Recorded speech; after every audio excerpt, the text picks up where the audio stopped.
Welcome to the GunChannels.com lobby chat.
What's up, Pink?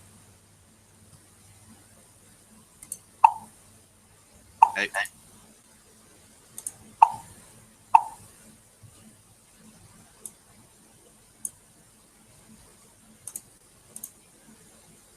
Long time no see, buddy.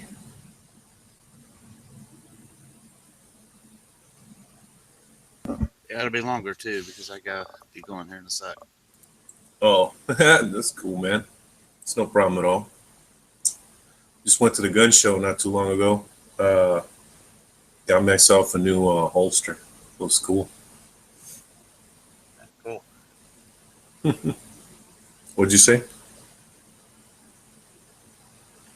I say cool. Ah, yeah, it was fun. But tomorrow I'm gonna dip into the gun show again. Get me a couple other goodies.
Yep. I'll see you guys. I gotta run.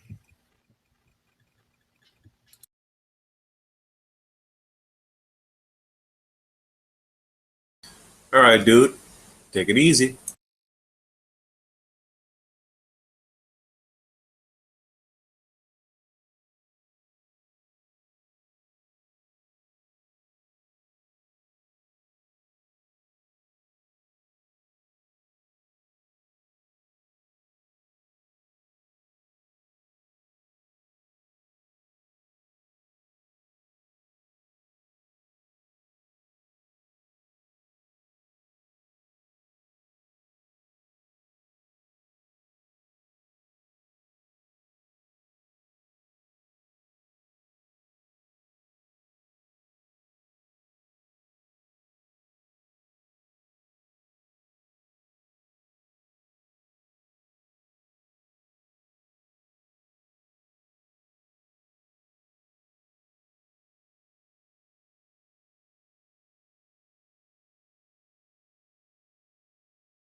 The fuck is that doing?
Check 1, 2.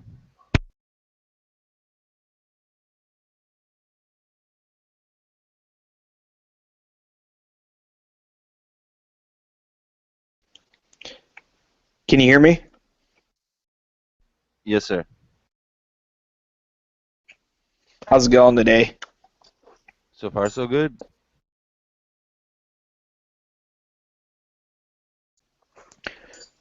Well, I went to Sportsman's Warehouse today, and so it's always a good day when you do that. And then, what did you get? Just a variety of stuff, some powder and scope rings. And have you ever played with those Caldwell brass catchers for AR-15s? You talking about the one that like it's got 2 hooks and it hangs over the ejection port, basically? Yeah, this one's got a Velcro cuff that goes around your forend, and then it's got a wire thing that holds a mesh bag with a zipper on the bottom. I would say that I've seen a few people use different varieties of those, one of them being the Caldwell. And they catch the brass, yes. And if you're at the range, you know, like where it's a proper range or whatever, where there's rules and hot and cold line and all that kind of shit, like, because from what I've seen, I've also seen them cause malfunctions. Like basically if the brass doesn't hit the bag the right way, sometimes you can get like a stovepipe or a double feed kind of a thing. Maybe not a double feed so much, but more of a failure to eject. But usually they're not usually that expensive, right? No, I figured for $13 it was worth a try. I got it so when I go out shooting out on the grasslands, I don't have to search for brass. Okay, well, and then that's good too, because I mean, as long as you're not trying to mag dump, it's not usually an issue. I only ever find people having a hard time if they're trying to go too fast with that thing on. If they're just, you know, one, you know, something like that, I've seen it not have that much of an issue of jamming. The Caldwell's always jammed on mine. Okay, there you I go. have one, and I basically want to throw it away. Well, I have not used it. But are you trying to rapid fire or anything like that when you're doing that, Foos, or is that just standard? Standard. Like whenever I was trying to sight the damn thing in, and trying to get working up loads and stuff. So you're looking at a round every minute. So I mean, it's nothing. And Can you all hear me? wasn't catching it. Yes, we could hear you. Okay. Trying my new microphone. Does it sound decent, or does it sound distant, or does it sound what? Is there a little tin happening, or is that just me hearing it? I don't know. I don't have my adjustments set here. How's it sound on that end? About normal. I mean, it kind of sounds like you're a few feet away, but not bad. You're not as silky smooth as you were there for a while there. Yeah, I got to get the adjustments set on this thing. What each little buttons do. Does it still sound the same? A little different. Better or worse? That's better. Okay. See if you can hear this. Yes. Oh, yeah. Clear. Okay, because I can't hear it in my microphone or my headphones. Well, that sounds way better than Matt's introduction on his chat today.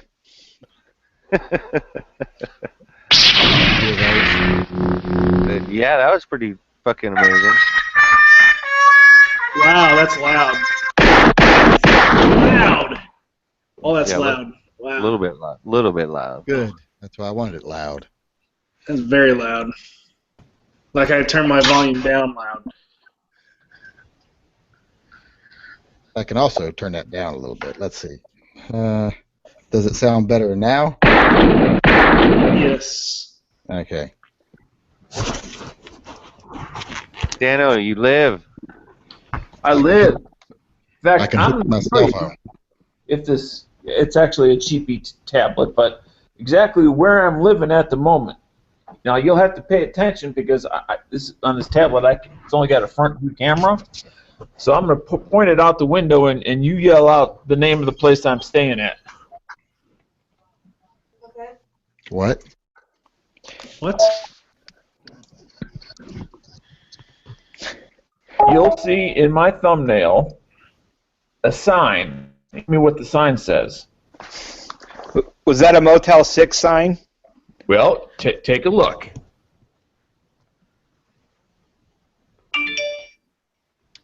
Gotta stop Yeah, shaking. it's the Motel Dano. 6. Well, I Gotta was stop trying to- shaking. I can't tell what it's looking at, so I have to just point it out the window. Yeah, it's Motel 6. Yes, you are correct. So does that mean that you'll be slightly retarded tomorrow instead of staying at a Holiday Inn Express. Express? Ooh, that burns. He's sparing no expense, I guess, tonight. No, I'm sparing every expense. The bed even has the magic fingers for a quarter. No magic fingers on this one, but although I did see somebody down the parking lot that looked like they were for rent. Nice. You need to go and give them a nice home for an evening. Well, I got between Spike TV, which I guess is now the Cops channel, or I should say the Cops Network. I didn't realize the only thing that they did was Cops and some show called Jail. Yeah, they usually have a 3 to 4 hour marathon every day, or at least on the weekends. Yeah. Well, I mean, I haven't seen cable TV in years. So, You're just living the fucking dream. Motel 6 and Spike TV. And we don't know if she's a cheap hooker. Yeah. Now, if I'm too loud, let me know and I'll move it further away. You're too loud. Keep Actually, moving it you're- further. You're just fine, Dano. Is that me that's popping in and out, or? No, that's CJ. Oh. Yeah, I had my. That's about that. Sorry, go ahead. No, I was just saying that I apologize about that. I can't. Oh, don't worry about it, man. Shit happens. Well, it's probably just your internet provider. It's not your fault. Actually, it's my phone. Okay. But yeah, I just finished day 1 of 2 days with Masad Ayub in the classroom version of his. Awesome. So my head's still kind of spinning around after spending 10 hours nonstop. Ton of information. Yep. And then I got another 10 hours tomorrow. And being that it's, I'm actually on the road to catch this class, and it doesn't get out till early evening, I'm just going to stay tomorrow night and then leave in the morning.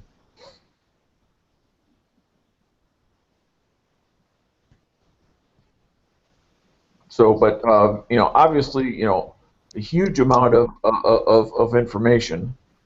And, it's gonna take me some time to, process my notes, rewrite my notes in a more intelligent fashion.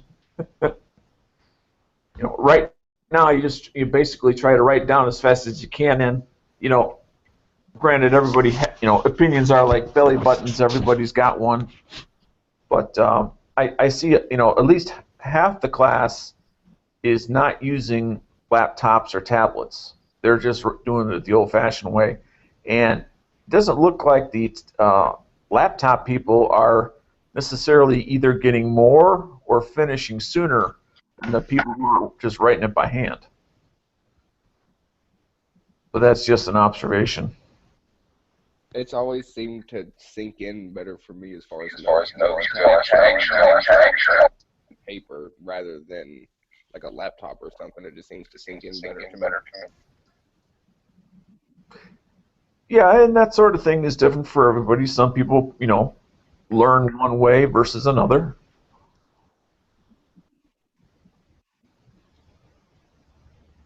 But one thing that I was a little surprised at, and I can't say it's necessarily a negative thing, although some people may take it so, it's just a different thing, is I had thought, and I may have heard it wrong, that when G-Web, last time I'd spoken to G-Webs about this class specifically, and I asked him, I said, well, about video presentations or something like that, and he said no, there weren't any, or maybe he said there weren't many. Well, at least for today's portion, and then maybe very different than tomorrow. He spoke for the first hour, and then for the next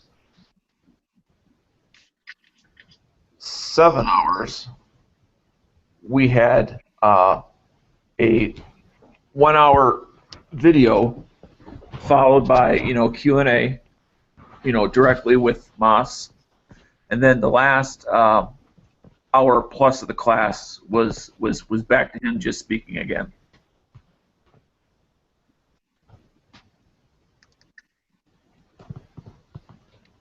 So, and he did, numerous times today. And again, tomorrow may be different. I hate to keep saying that, sound like a broken record, but he did repeat numerous times as far as feel free to use this information for with people because it's important that this information get out there. And these are things like from before the shoot to the moment before the shoot to the moment of the shoot to the next 24 to 72 hours.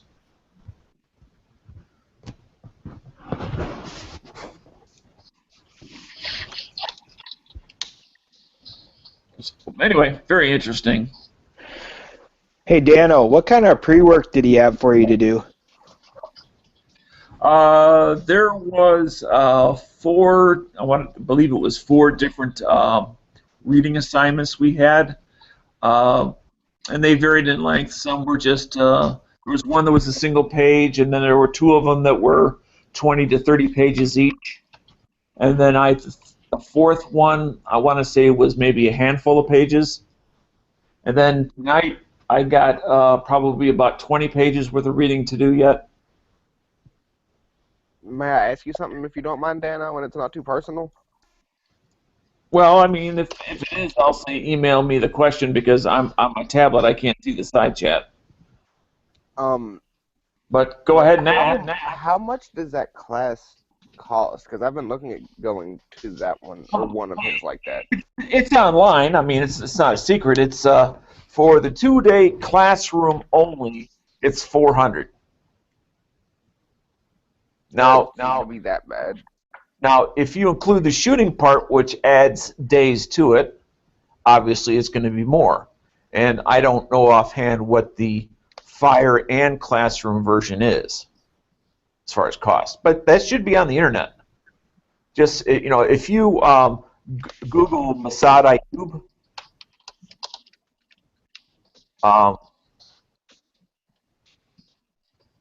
and his last name is Ayood. I can't remember the name of his company, otherwise I'd just tell you. I wish you came to Louisiana more often, or period, because I remember. But he does travel all over Texas. Hey, Inception, take it easy. Wow, that was Massad Ayoob Group, right, Dano? Isn't that that's the catch-all for the web page anyway? Yeah, like I said, around here somewhere I got. In fact, here's a business card. Yes. And, and there are some other side benefits. As an example, I have now his personal cell phone.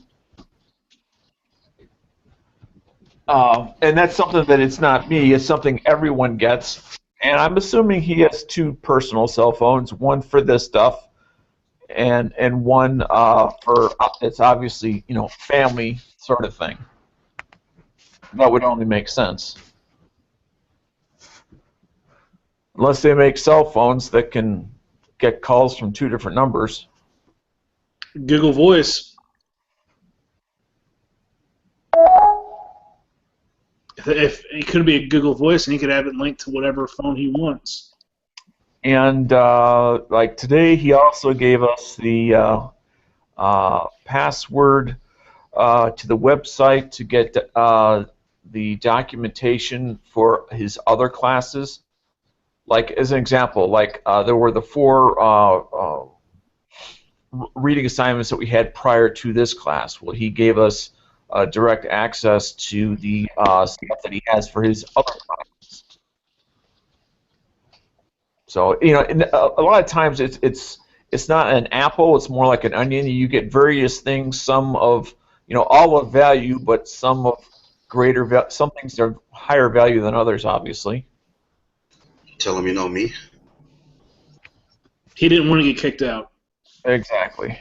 You don't want to get the free lunch. I had him sign my copy of The Gravest Extreme, and then about 3 hours later, I handed him. I asked him, I said, roughly speaking, how many people in your group would you say are here today? And he said, well, just a handful of us here. And I said, oh, okay. And I handed him 6. There were about 4 of them in there. I handed him 6. It was a combination of Every Second Matters and Gun Websites patches. Just as a Good job, Dano. So, and then on the Every Second Matters, he asked, "Well, what's this one?" And I explained it to him a little bit. So I mean, because you do what you can when you can. What was his reception of it when you explained it to him? Very receptive. He said, "That's really great." I mean, so.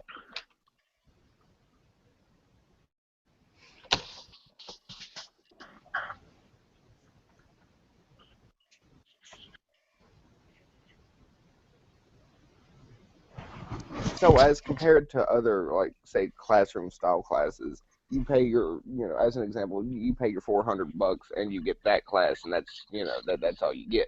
But with him, you pay the $400 and you get you get much more for your money, I'm assuming, with him versus the other people, considering you can go look at his other documents. Well, yeah, I can only compare it to other classes and people I've trained with, so I can't say it's a fair comparison. And I've only had, just under a handful of classes that I've taken, so it's not like, G-Webs, as an example, has taken, multiple handfuls of classes over the years. Granted, it's still only one person's opinions, but he's sampled a whole lot more than I most certainly ever will. And that's just a matter of, I started getting into this as far as the wanting to learn about it part of it, a little later in life than he did, so it's just a matter of the math. And this is a class I wanted to take last year as well. It just, things didn't work out and I wasn't able to attend.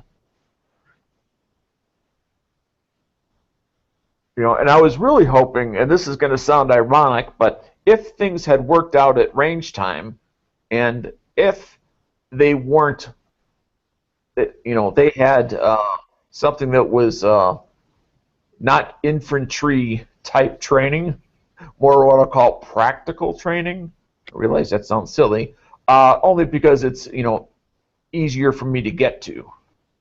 In a day's drive, I can, I should say, 4 to 5 hours, I could have been there to take that class, but obviously they went under for various reasons.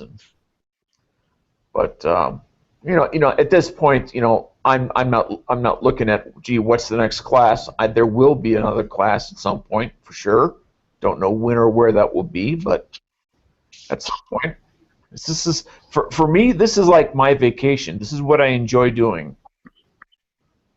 So, I mean, no different than going to the range. I enjoy doing that. I like splashing people with rain puddles on the side of the road. There you go. They have rain down there in Texas? Just got freaking. I got stuck, man. Come back from New Orleans, then like shut down the damn border. Come back to Louisiana, Texas Louisiana border. They shut it down, so I had to go like 3 hours out of my way just to get back into Texas. It sucked. No, To New Orleans. storms come through that they got all flooded out like that. Yeah, I mean, I think that river's been flooded all week. I think it's just starting to clear up. The Sabine River. Of possible levee issues. Well, this is in the Orange, Texas border with Louisiana, Lake Charles kind of area. No, I mean in New Orleans it was all right. We were right there. I mean that was fine. It was just coming back near the border. I was just curious because I just the only news I caught the past 2 days was just that quick little burp about how they found one of the terrorists out of the Paris incident in Belgrade or something. Belgrade, they found him. New Orleans was fun, man. That was a blast. It's a freak show, man. Bourbon Street. Wow. Well, I don't think you need to go there just to know that. I mean, I've seen, video feed of it and stuff. I've never did it, and then the first night we were there, we hung out to like around, I was around probably 11:30, and I had my 12-year-old with me, and I was like, you know what, we need to get her out of here. Starting to get a little live. And that's it. Like a couple hours beforehand. Yeah. I mean, I understand that, the party atmosphere is kind of like, or I should say the carnival atmosphere, but, they started showing the titties very early. And you don't want to have the conversation about trannies with her just yet. You'd be surprised what these kids already know, man. But yeah. It's one thing for kids to know. It's another one for them to see something live and in person. No matter what it is. I'm not referring to somebody, a tranny is a thing. It's because they're not a thing; they're a person. But I mean, anything that you try to describe to a child, it's just a text description. Well, I mean, I guess there was some of that, but what I saw was like you see some guy wearing some crazy outfit, and you're like, "What the fuck?" And then you see somebody else wearing something even crazier, and you're like, "Really?" And then you're like, "Well, why not? I guess It is just crazy circus. Yeah, just all kinds of weirdness. I was like, it's a freak show. Well, that's just it. And again, the sexual thing is something that it's go as far as maybe describe it, but what the fuck is going on? What? I don't know. That's what I was asking. I just got back. Well, somebody keep popping. Talking about New Orleans. No, I thought Dano was talking about sex. Yeah, he's talking about the trannies down in New Orleans. And children. And what's age appropriate. Or I should say, what's not age appropriate. Well, you should ask them what they're carrying first. Since this is a gun chat, at one point.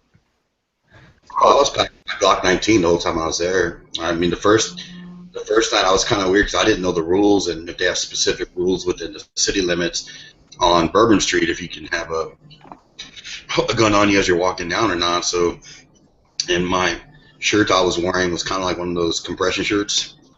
So you could see a little print, and I was like, ah, shit. And then kind of kept my daughter on my right side of me for the most part. But after that, I carried it in my 5.11 push bag. I just kept it in my satchel and had it ready a couple times. I saw some uncouth people. But yeah, I was packing my Glock 19 with another mag the whole time I was there in the French Quarter. Got to see Nicolas Cage's tomb that he already prepaid for. Like $300-400 for that thing.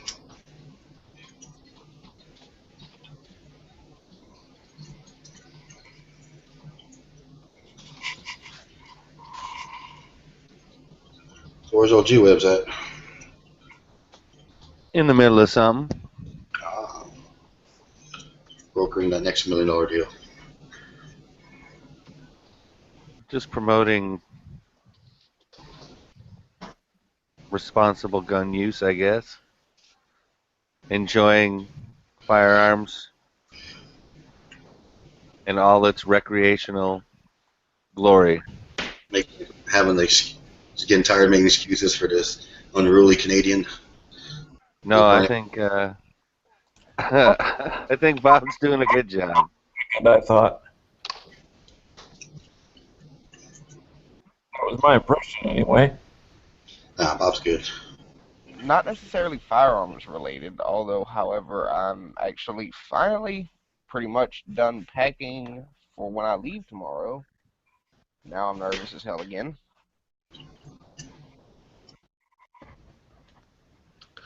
What are you nervous about?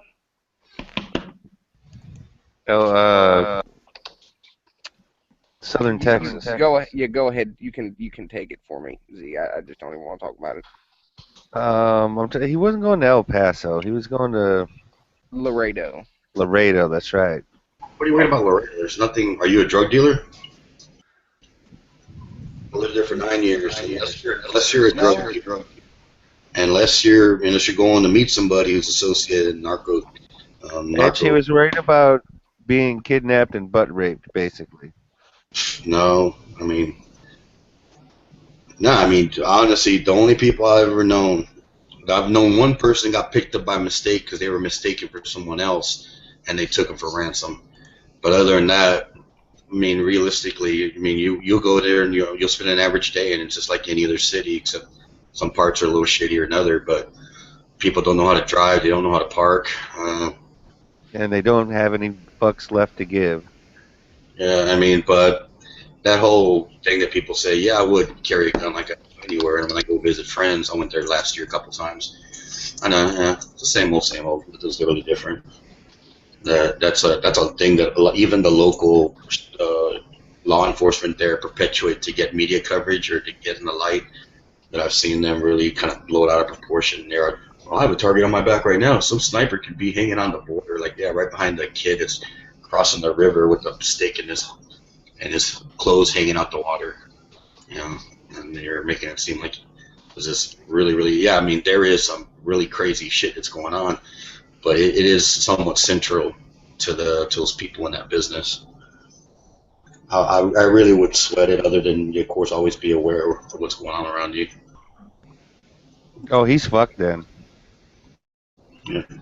Well, like I said, unless I got it wrong, he was going to enjoy the freedoms of the nation. Do what, Dano? Because your mic's messing up. It sounds like you're talking and then you're way away from it. Is that Bob? Can you all hear me? Can you hear me? Yes. Well, can you hear me better now? Yes. Okay, I think my microphone is on the back side of my tablet. Because you get hollow and then you come in, and you get hollow and you come back in. Okay, well, being Bob's here, maybe I did get it wrong. I thought he was going to a some sort of firearm event this weekend. I thought so too. And that's why I thought that, if you're going to a firearm event, generally you're pretty safe. No, yeah, I'm going to work. Well, work training, I guess. I tell you, they picked an odd place to host it because there's not a lot of conventions there or gathering trainings for the most part in most companies. But the food's good. They said there's pretty much one main highway, 35, going in and out. There's a loop that you can usually get around to, but you're probably just going to be up and down 35. And the way that I'm going to get there is because Flippy kind of helped me out with directions. Is I'm just going to go up to Shreveport and take I-20, and then when I hit Dallas, I'm going to get on 35E, and then eventually I will get there. Where are you coming from? Louisiana. Which What part, Louisiana? So Southern Louisiana? No, like kind of like Eastern Central, more or less.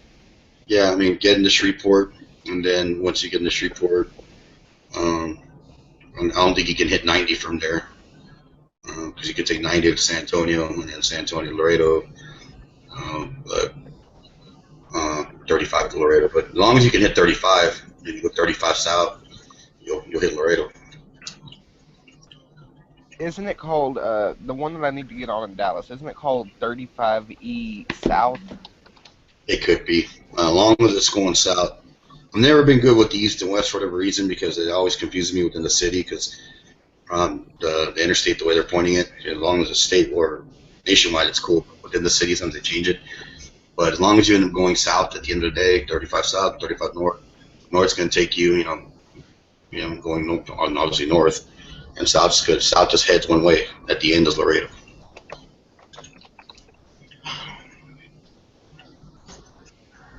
From San Antonio to Laredo, it's about 154 miles, roughly about 2-hour drive.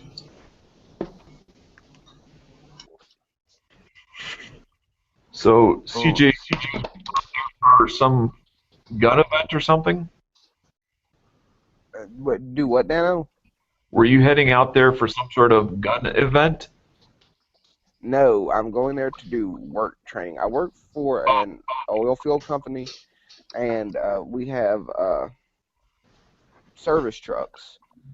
And there's 6 of us that drive the service trucks, which are big-ass, like, Ford F-550s. And they have a crane on them, a work box and a crane. And out of the 6 of us that have them, 3 of us are the main ones, and we actually get to keep them at our house. I'm one of them. So the 3 of us have to go down there because they're putting a new, quote-unquote, better crane system on them. And we have to go down there and get the training on the new crane system from Monday to Friday. Gotcha. What hotel they putting you up at? Unless I'm mistaken, I believe it's the Best Western. There's a couple of them. Usually, they're better than a Motel 6. Yes. Not always. There's always some exceptions.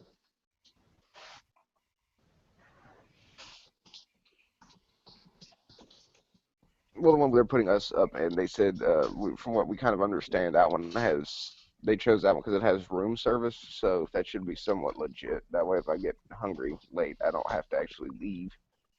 Now, that's uncommon for a Best Western to have room service. When I was on like family vacation when I was like 12 or 13, and we went down to New Orleans, we stayed at a Best Western, and it had room service. It had a like room service and a bar and all kinds of shit. Well, I suppose if you're in a like a destination where tourists would go, that would make sense. I mean, at the armpit that I'm staying at, I'm lucky to have a refrigerator and a microwave. Dude, we stayed at a Night's Inn in New Orleans because I wanted to stay close to Bourbon Street, but the same hotel was like going to be like almost $750 for 3 days, almost $230 a night for a decent, nice hotel, nothing really nice. And this was a fucking place we stayed where it was like $50 a night. And I was like, yeah, you could tell like they had just like patched everything. And even the deadbolt didn't work. And I was like, oh shit. Yeah, that's why saving a bunch of shitload of money. Just kind of went there to go to sleep anyway, and never really hung out there. Is hosting this? It's probably Pink. Oh, okay.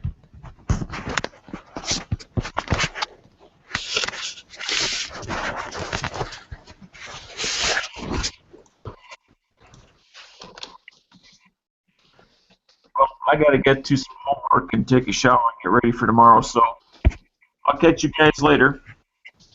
Have a good one, Dano. Alrighty. See you.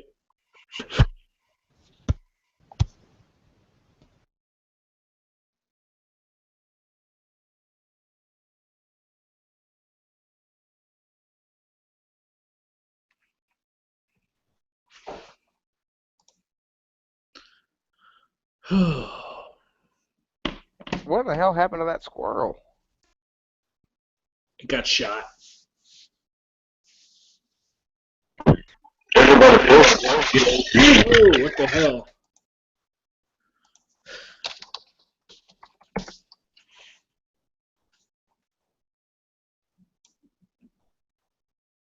Oh, squirrel took back. Nice, down nice and hard.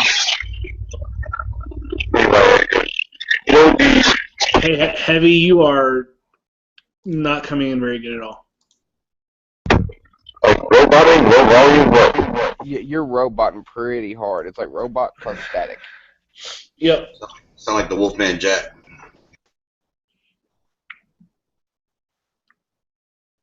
What's the Wolfman Jack? Yeah, that's kind of what I was thinking. Oh, baby, we're going out tonight. We're going to do just shout on gun channels. Come on, baby. It's the Wolfman Jack.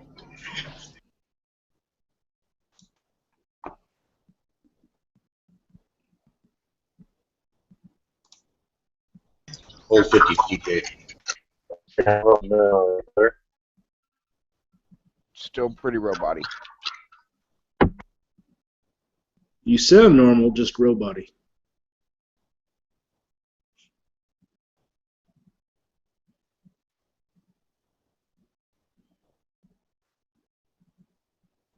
All right, what about now? There you go. I just had to lower my setting.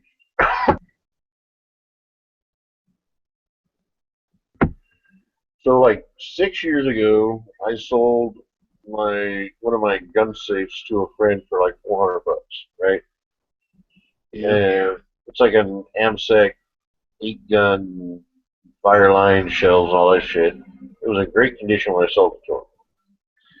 I bought it back off him today because it was sitting in storage doing nothing for $100. And then when I opened it, there's like mouse shit all over the fucking place. Jeez.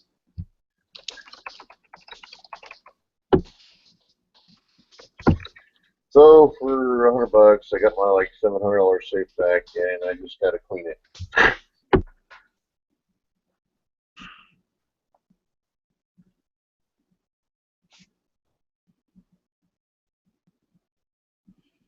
So basically, he loaned it from you for a couple years.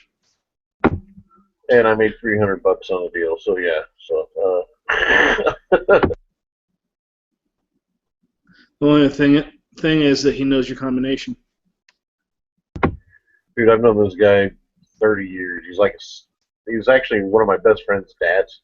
So it's like he's family. I ain't stressing on him.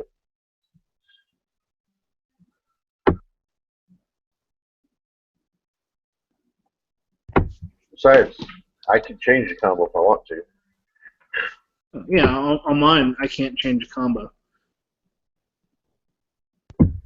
Mine's a tumbler lock, so it's just Yeah, I guess if you know how to do it.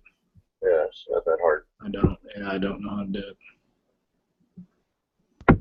I'm sure there are probably like locksmithing YouTube videos on it and shit. Yeah, I'm good. I remember it. So. Well, the reason I bought this one back, because I'm just going to buy another safe, is because now all the safes have digital pads on them. None of them have tumbler locks. And I don't like that, because the digital pads, well... Well, you can get them, I mean, you got to go high-end, though. Liberty Safe, one of the best ones out there, but you're talking 5 Gs minimum. Yeah, I ain't got that kind of cash. I'm still a student. Yeah, all the inexpensive brands like Canon and Longhorn, so you probably have the digital keypads now. Which honestly, I do like a little more, for the sake of having to go get something. Tell you what, some bitch is heavier than I remember, though.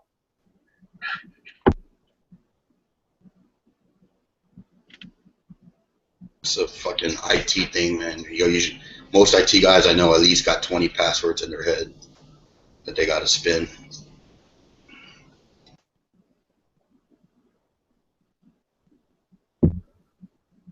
Mine's still I've only changed it once since I bought it, and that's when. And I actually changed it to the combination it is now through my friend's dad back when I told it to him. I always love when you go to like Academy or some gun store and they got the safe. They have those big signs, do not open safe. And, you know, the default code's 123456 pound or something like that. How'd you open it? Well, it started with this guy on YouTube who got me to buy this lockpick set. Started with a couple padlocks and I started with safes. Now I'm on the safes. There you go. So, like, if we ever do like a gun channels version of Heat, you're gonna be our vault guy. There you Oh.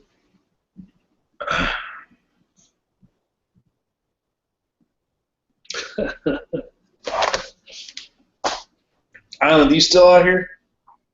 Oh shit, he's not in here. Oh, hey. What's up? Did you change your show time for Friday night?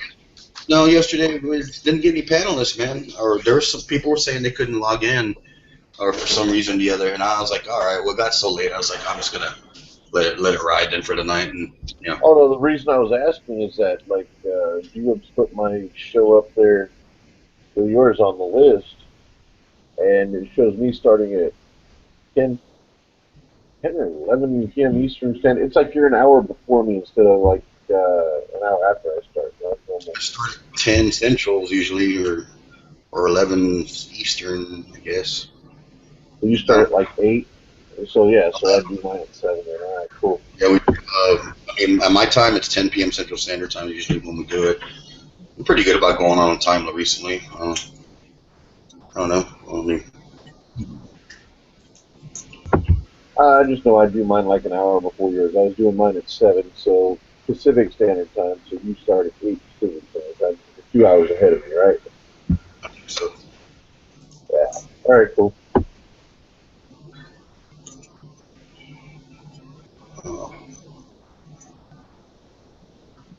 So did you guys see that new XD? They revamped it some. XD 9 2.0 or something like that. The Mod 2? Mod 2, there you go. Yeah, with the grip zone. Yeah. It looked, I like it. If it wouldn't have that freaking hot name, cheesy name on it, the grip zone, makes you feel like you're buying a cheap pair of shoes and they have like one hot button on it to try to sell you, want you to buy their shoes that are half off or whatever. Just don't like those kind of things, you know. I'm not the biggest fan of them, but for some reason it reminds me of the XDS too much. I like the old XDs when they were all like angry and scary looking. The new ones, I'm just not doing it for me. Well, the XD, I mean, was the first model they made out of that series. Basically, that Croatian gun that they bought out and started making them or putting their label on them, and getting them out of Croatia. They were an inexpensive pistol before that. They were something like under $400 or $300. XD put their stamp on them, started charging $4 and change, and then they got to the XDM, they started charging $5+.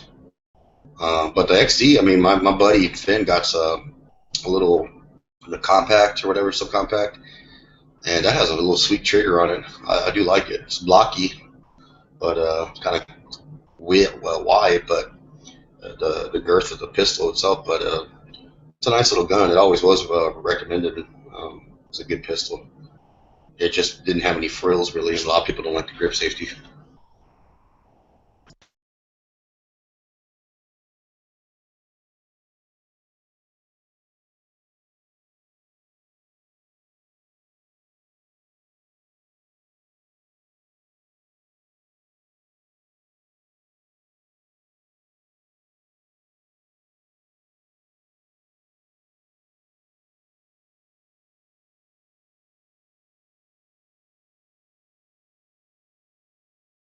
Gas started to go up some. I saw it at 189 at one gas station.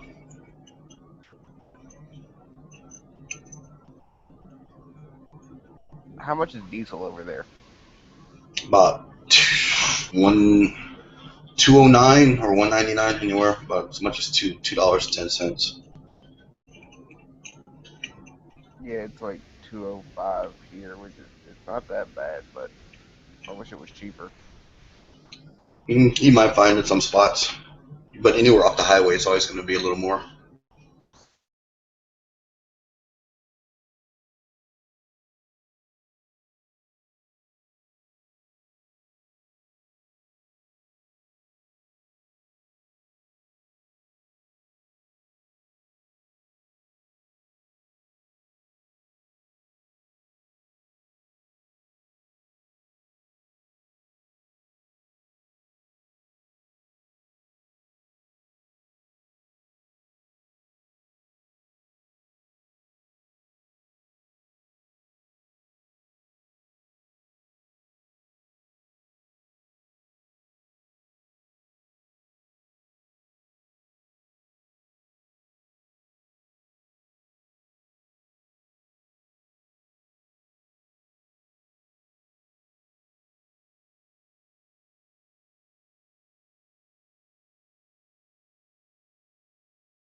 Oh, fuck, there we go. It only gone for a second.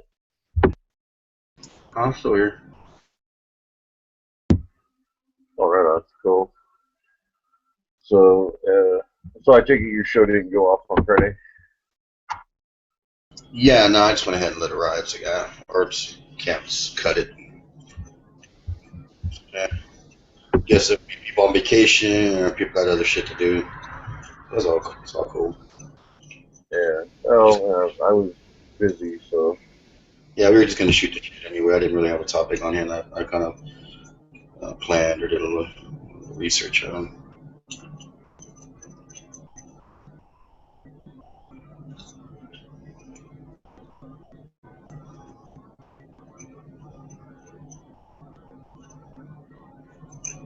So I talked to Hawaii today. Yeah, he was in earlier. What's up with him? Oh, he's doing good.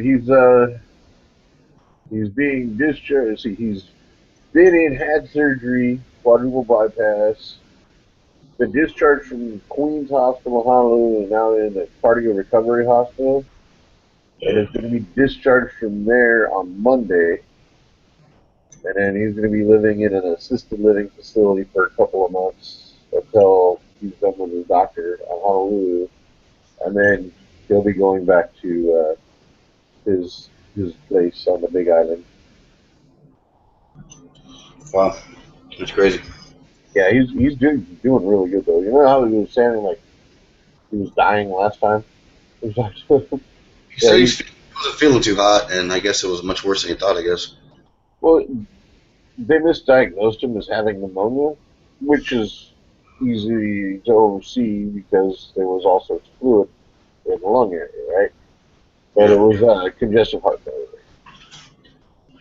So he's doing good. He says the only pain he really feels now is when he wakes up, and that's in his sternum because they had to crack the sternum to get in there to do it. And then it's like it was wired together like steel wire or whatever with wire until like while the bone refuses itself. So, but his numbers are all doing really good. He's up moving around. They got him like climbing stairs and stuff like that. So he's doing much better.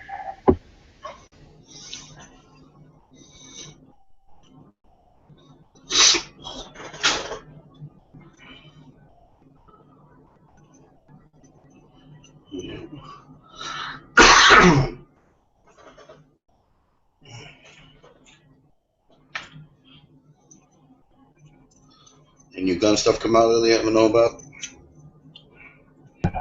Well, I heard you talking about the XD Mod 2. Yeah, that's Such's video on that. Yeah. I'll tell you what, that actually, the grip actually does look a lot more ergonomic. And, It does. It looks like a great grip. yeah, and then just because it says grip zone on it, so like, you know, like hell, they had to put something there.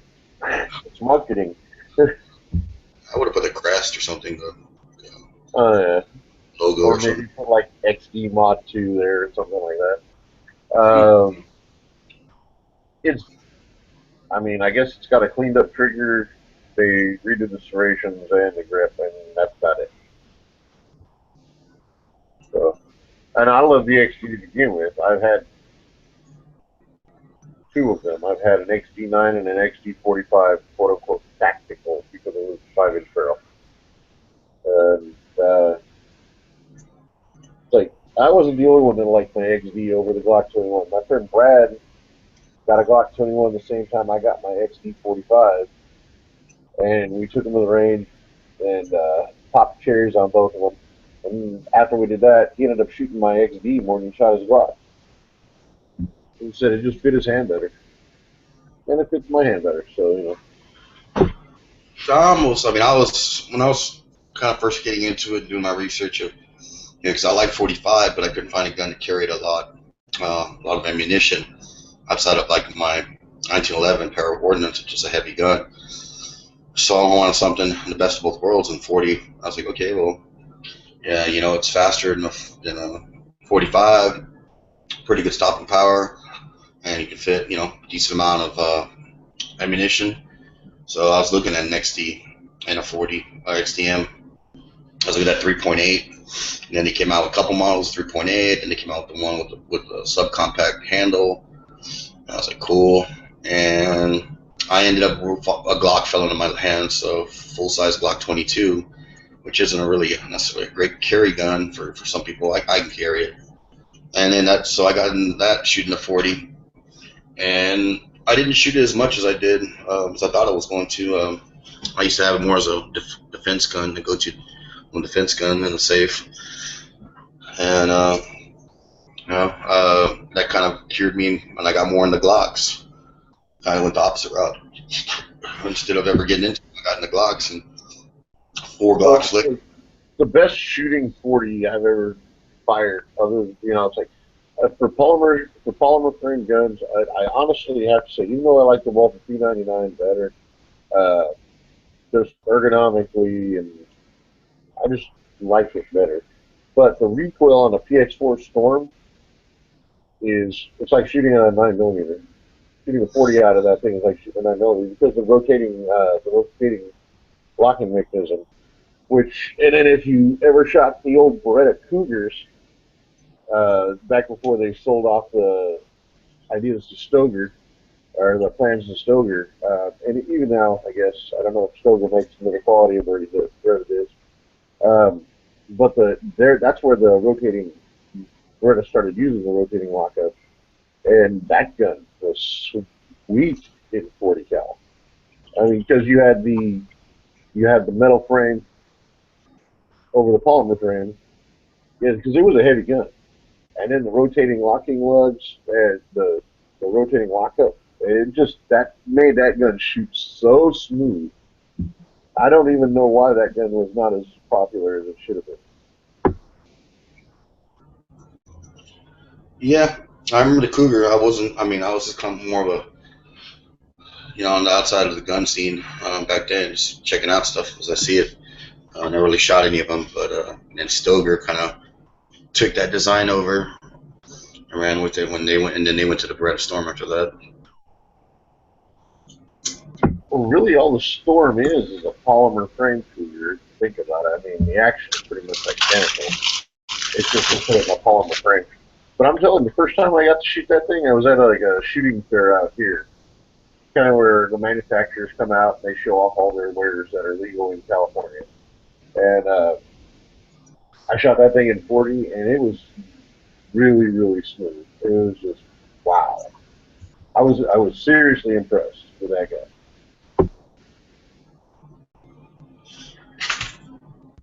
I figured he was going to kick more because, or have more recoil impulse because of the polymer frame. But I mean, side by side, the Cougar has better recoil management, but the whole polymer frame thing, you gotta give a little to get a little. You give up a steel frame for a polymer frame, you're gonna get a little more recoil. But I mean, it's negligible, and they're both really sweet shooting guns. Yeah.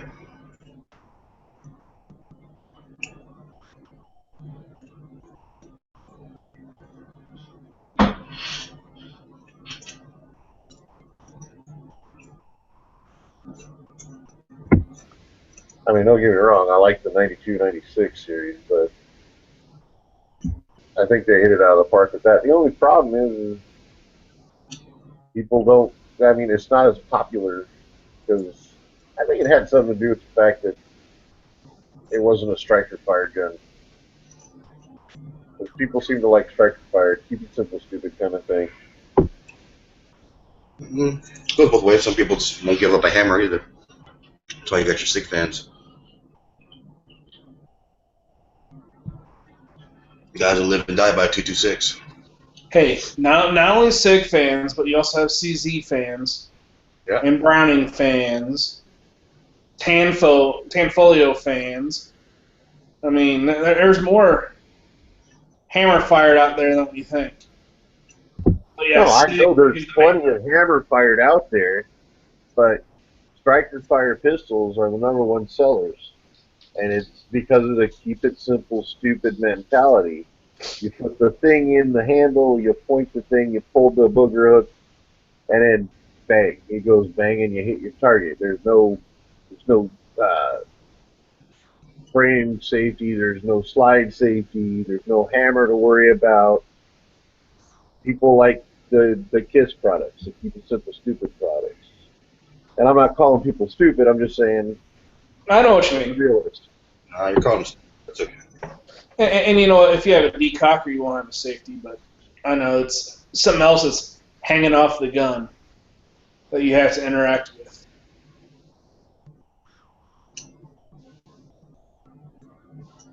Now, don't get me wrong, I'm a 1911 guy all day and night.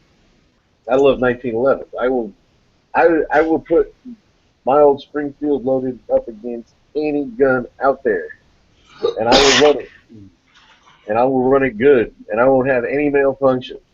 The thing, it just was awesome.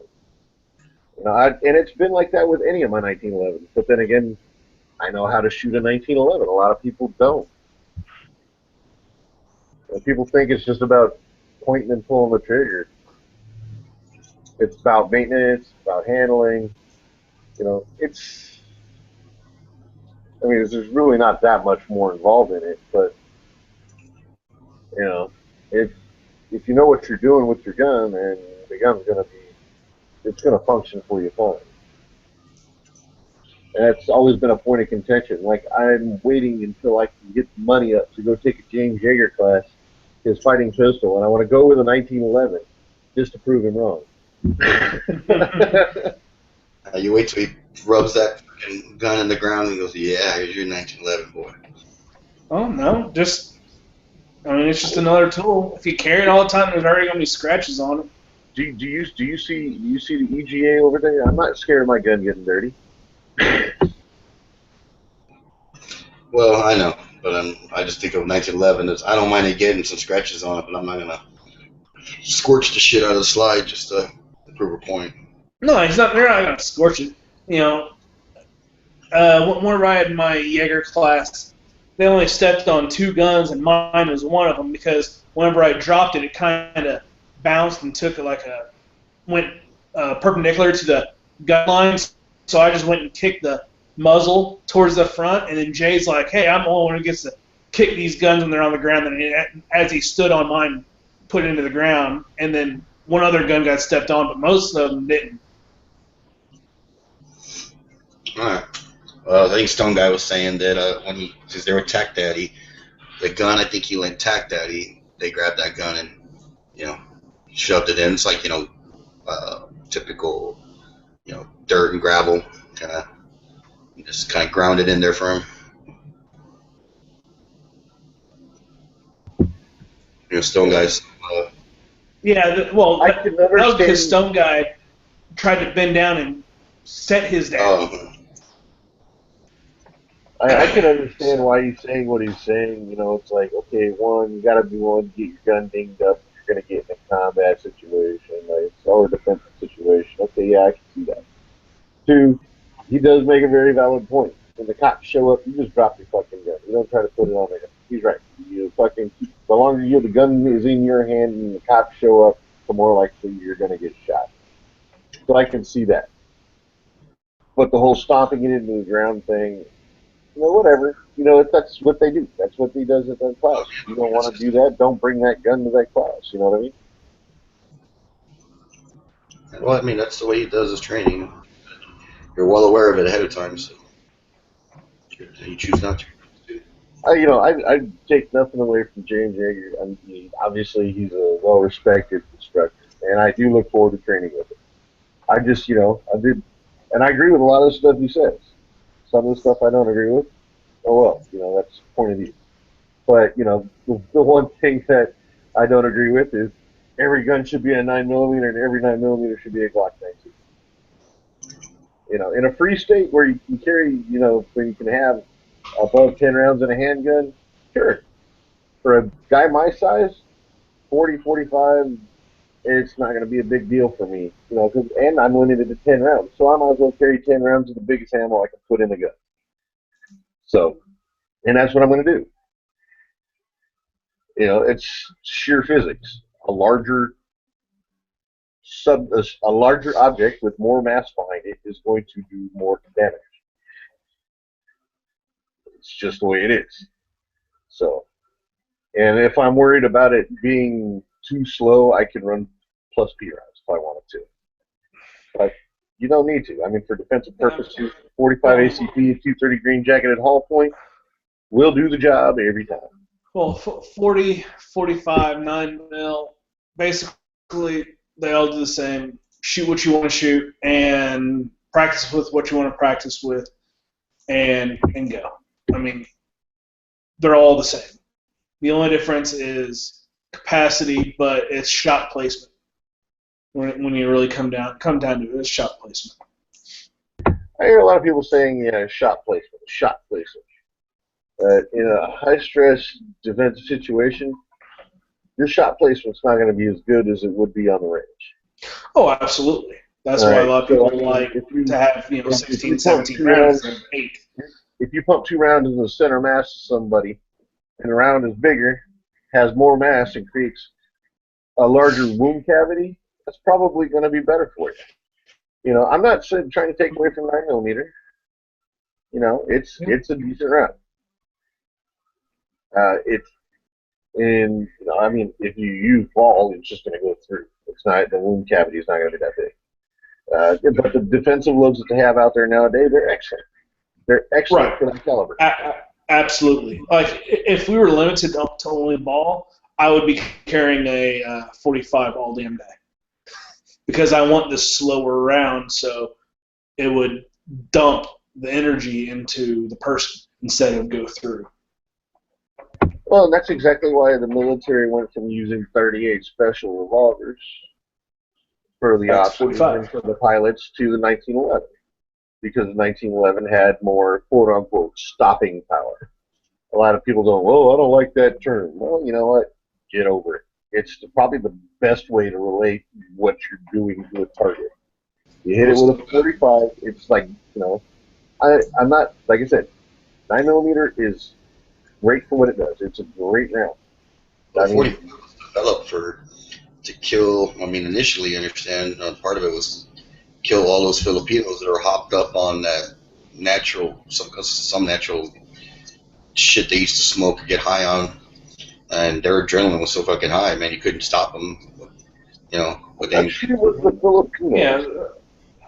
Pretty sure it was either it might have been the Japanese or no, it was a Filipino insurrection. Yeah. Oh, okay. And basically, they were getting high on some shit over there, and the 38, what was it, 38 special that they were shooting, or something like that? Yeah, Wasn't 38 special or 38 gold. Pretty sure it was 38 special. Yeah, because before they had, well, they still had some single shot armies that they were shooting the 45 Colt, and still with some of those 38, they're both over there, and they realized, hey, this 45 knocked people down a lot more than the 38. So that's why they wanted to still have 45 whenever they did their the new trial pistols, the pistol trials in the early 1900s. And then Colt made one of their factories over there too, in the Philippines. That's the one they sold to Ria.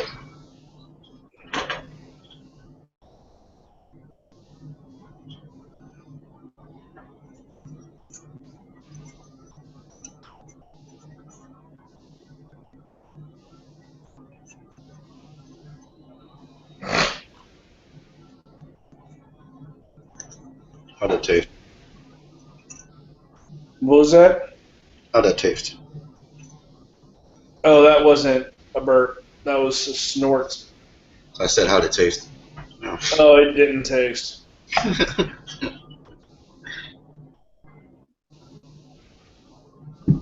It's a little salty, but.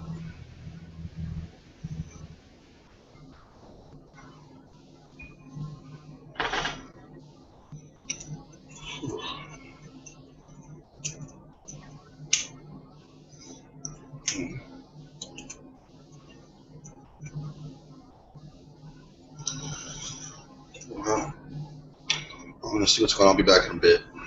All right. Later, Edge. I think you're a little late. Yeah, I know. I got to leave, but just a touch too late. Oh well. Who cares? Oh, well. We'll see him around. What am I roboting again? Nope, you're good. In the external, we were having a reloading chat, and we were spending Island's money. It was fun. Or is fun, I should say. It's always fun spending somebody else's money. So what are you spending Island's money on? Reloading gear and what he needs, and I think here he has a 550. We were like, oh, here's a bench, here's this, here's that. So.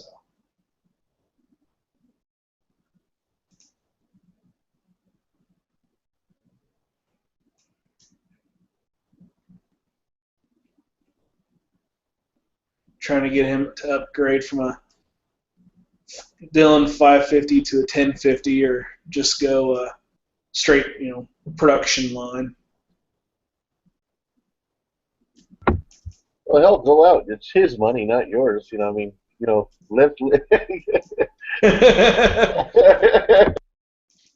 Yeah, and Robbie's like, we all spent the same money, which is true. But heck, I mean, reloading in itself, you'll dump so much money there, but it's so pleasurable. Well, not to mention, I mean, you can offset the cost of the initial equipment with reloading ammunition and save yourself money on that. Yes, you can, but then you're like, oh, you start off with Lee dies, then you're like, oh, I want Hornady dies, or I want RCBS dies, so you do that, and then you're like, oh, I like a case feeder, and that's another couple hundred. Then, oh, I want a bullet feeder, that's a couple hundred. And then it's like, oh shit. So that's when you just shoot more. You reload more, so you shoot more, so you cover the expense. There you go. Oh, absolutely. Like today, I loaded 1,600 rounds while listening to a We Like Shooting podcast. And, yeah, so. What were you reloading? What were you reloading? 9mm, 124 grain. Nice. Just plinking ammo. So I was reloading just under 1,600 rounds. I have a case gauge, and it's a 100 round case gauge, and it loaded up.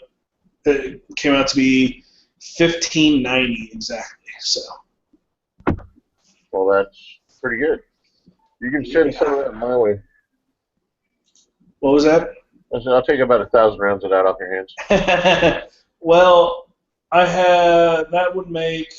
Let's see, how many rounds do I have? 3. That 1,600 probably gets me close to 8,000 rounds, 9mm.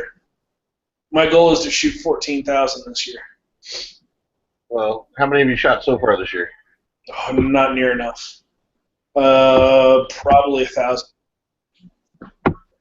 Okay, and you still got 8,000 on the shelf. You know what? Just give me 2 G's, $2,000 worth. You know, you can, and then this way you get the enjoyment of reloading more ammunition.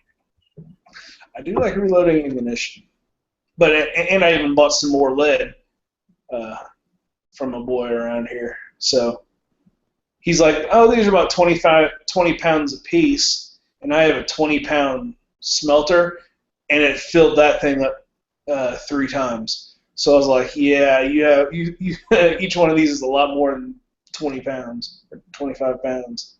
So I weighed one. Each one was about 40 pounds. Oh, there you go. Yeah. Get extra ammo. Now you powder coat your bullets, right? Yep. Well, whenever I make them, yeah. Because I mean, the lube is just, I mean, using the wax lube, it's just so damn smoky. Oh, okay. Yeah. I mean, I made my own wax lube. I'm going to keep it in case, shit hits the fan and I can't get an oven, going to coat bullets. Well, then I could just, a light fire, just enough to melt wax, and I could, do the traditional wax lube.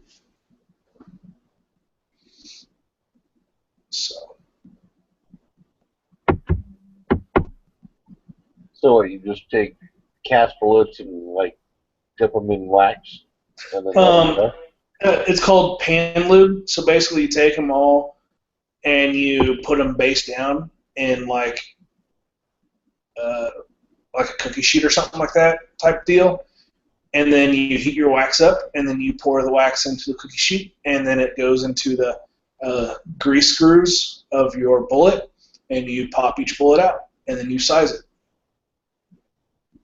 Oh, right on. Mm-hmm. That's actually pretty cool. Yep. I mean, a little bit of beeswax, paraffin wax, and then a little bit of motor oil.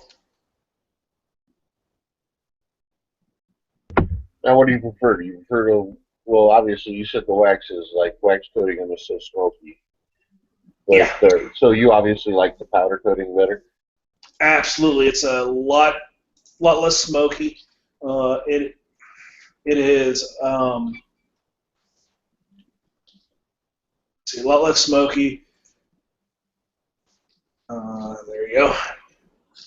Is it easier to do too? Yeah, I mean, kind of. No, actually, no, because you have to still set each one up on the end. No, I mean, it takes more time to powder coat, but it's a lot cleaner because you coat the entire bullet. So as you're reloading, you're not touching the bullet. It keeps your barrel cleaner. It just keeps everything so much more clean. Oh, do you mind just showing us some night fire? Oh, hell yeah.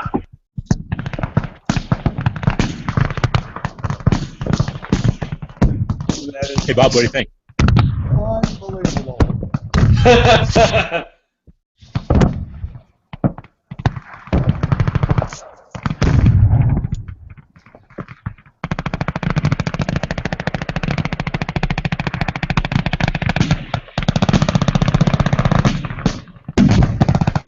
Can you guys hear anything?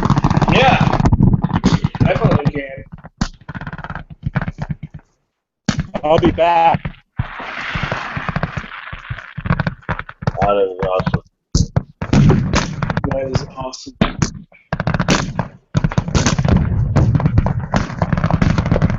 Too bad we can't present him. That way.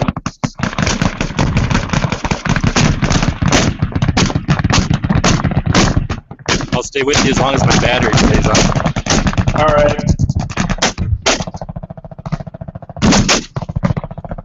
We'll stay quiet, so you'll be the main image.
Shoot one of your flares?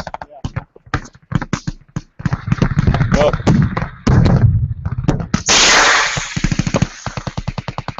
Are you going to do the next one?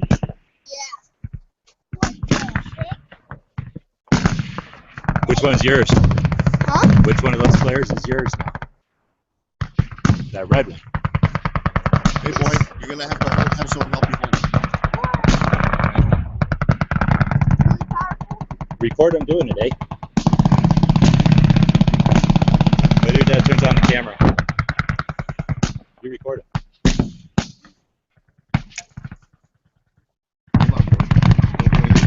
How many of these light flow flares have you shot off before? 0. You still want to shoot this one off? All right. Put your arms straight. Straight out in front of you. You don't want to get hit by it, right? And then try to start a fire with it. Hold on. Wait. Put your hand back a little bit from mine. Don't put it forward, put it back. Take your hand off. Let it go. Okay, there you go. You're going to hold this. Your dad's going to hold the flare. Alright, hold on, not yet. Give us a second. Hold your horses. Alright. Go ahead. Anytime. Pull it. You gotta pull the ball. Pull the ball.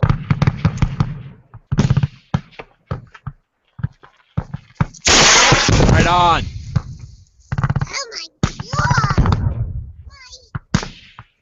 Nice. You're going to start a fire with that one. Look at it. Fell down right next to that other fire.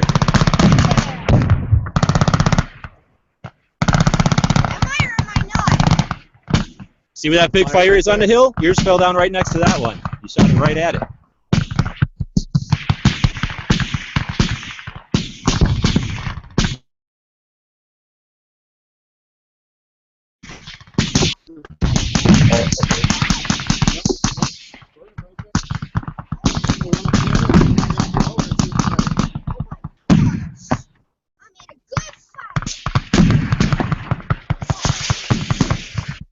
We're live in a hangout, Bob. Oh, right on, man. So what do you think? Was it worth coming out here? Oh, yeah. Oh, yeah. Yeah. This is bad on.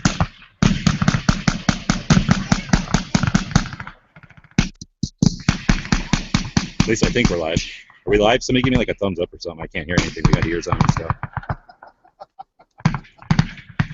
Yeah, we're live. We've just been quiet, so the noise would be Is it coming through okay?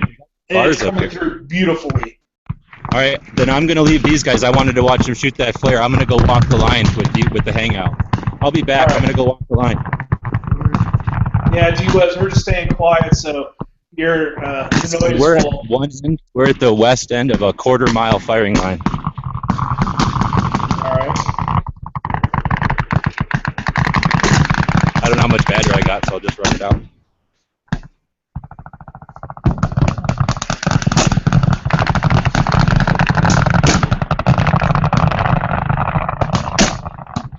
I'll try to get up close to this Gatling or to this minigun. They're always fun.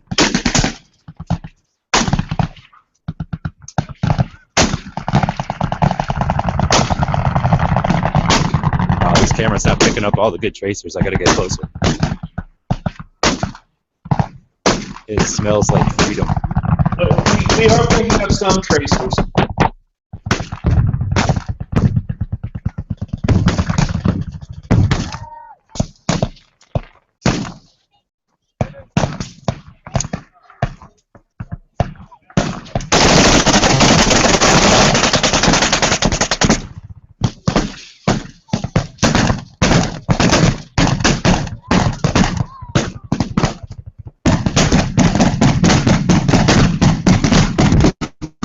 Doesn't sound fun.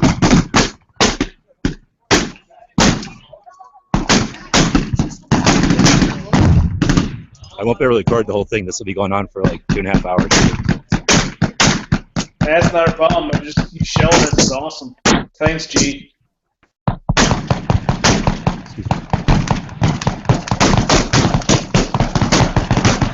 I've still been watching this all the time.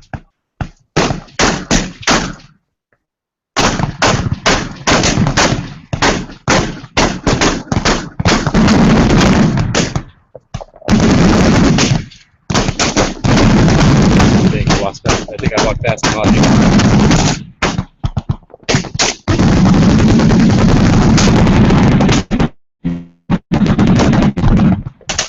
This is what I'm looking for. That's a minigun.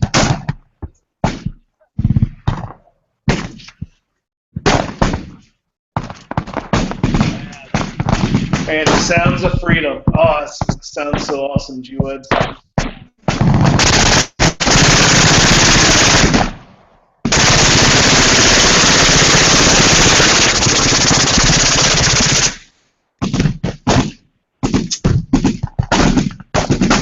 I'm not even halfway down the firing line yet.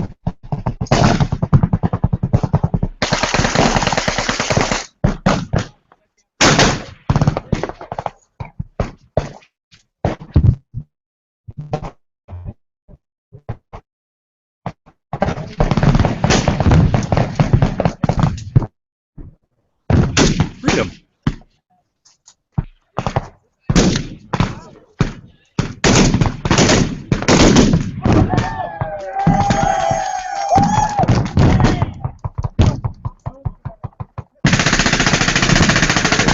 We're getting closer. So they fly around airplanes to do that too? Here's what it said. What was that? Oh. Can you shoot at the airplanes? That's awesome.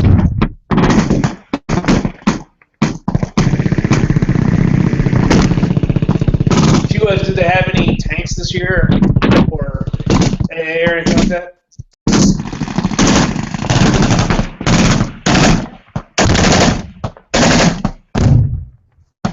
Why are these people wasting so much money?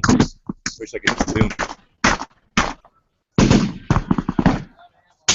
Because D, they can. That's why. They just spent like $5,000 or something. Just about $40 billion spent making noise.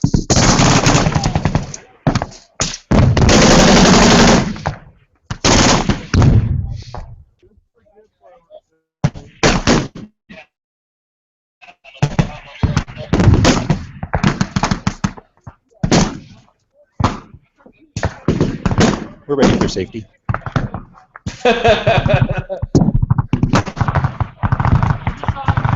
Alright, I just got the first low battery warning. Try to camp out by something cool. Pretty awesome.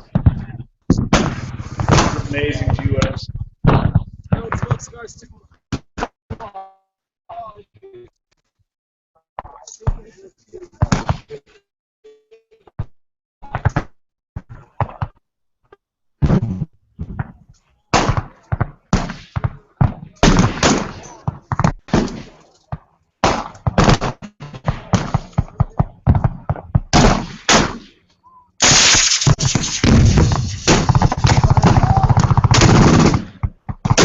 plane has started.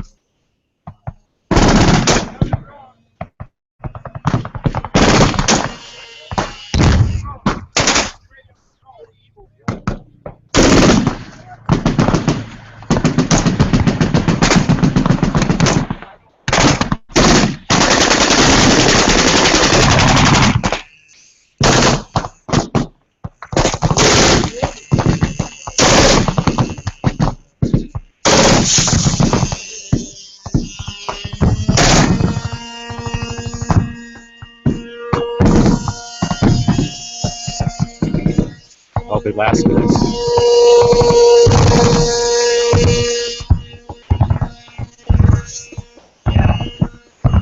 This will be fun.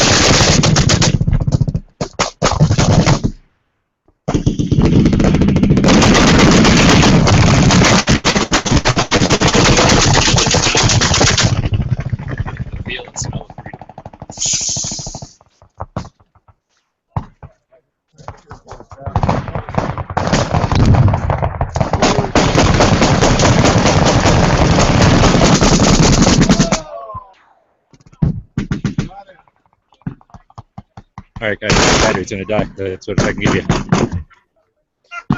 All right, man. Thanks. Combat zone is you're going to get what actually be anymore.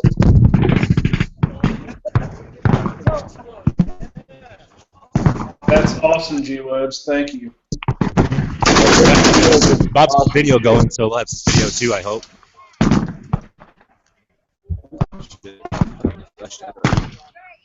The hill is on fire. Tannerite, maybe.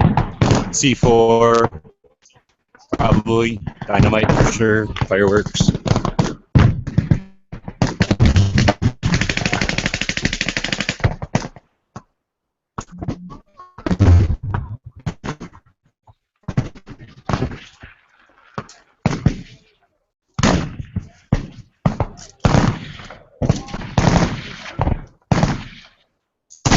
When they hit some of these fireworks, that's what hitting them. But you can buy these flares or bring them, so everybody shoot off like life raft signal flares up into the air. They keep the place lit up pretty good. We got like a half a full, most of a full moon.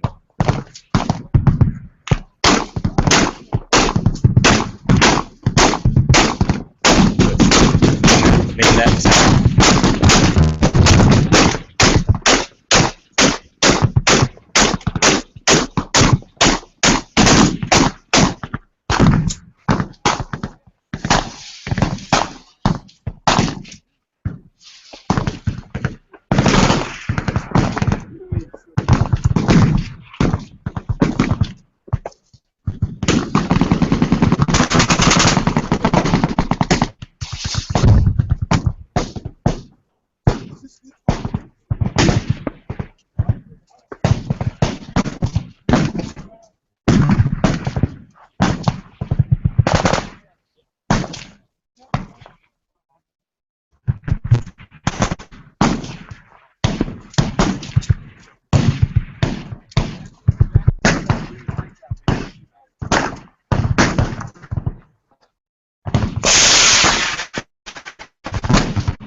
Every once in a while something breaks. That was an HK, I think.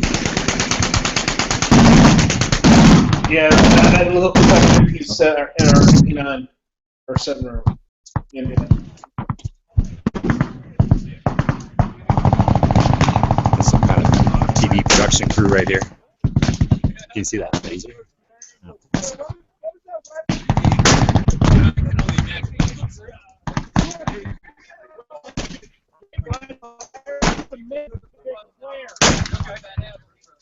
It turns out that television crew thinks that weapon looks amazing.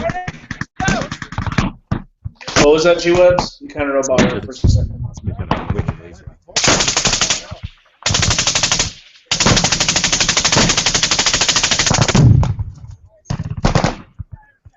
Can't even tell, but I think that was around 1919. Didn't have much flash.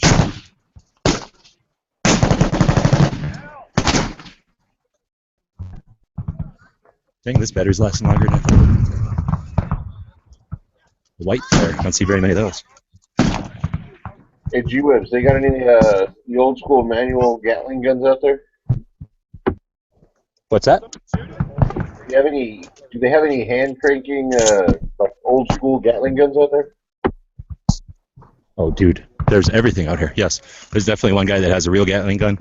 Everything up to miniguns, full out of 1911s. Everything, seriously, everything. A lot of old stuff. World War One. Yes, Bob. He looked at all the World War One stuff during the daylight. After being a kid. Now, a lot of the World War I guns were they converted to 54R to keep it cheaper to shoot? Or are they still in the normal calibers? What's that? The World War I stuff, a lot of the full autos, were they converted to a 54R gun?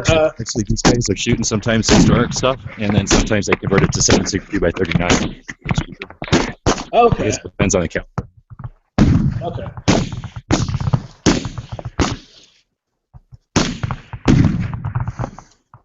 I used to know more people that shot here. I don't really know that many people this year. Oh, that's good. Stopped in.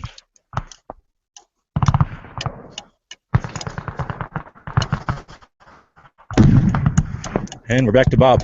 Very west end of the line. Did you get it all on video? I did. You're recording it though? Oh, Okay. yeah. Yeah, you're recording it. Well, I held my camera up. Huh? If it's not in slow motion or anything. Yeah, I guess the last time we filmed, we did everything in slow motion. Yeah.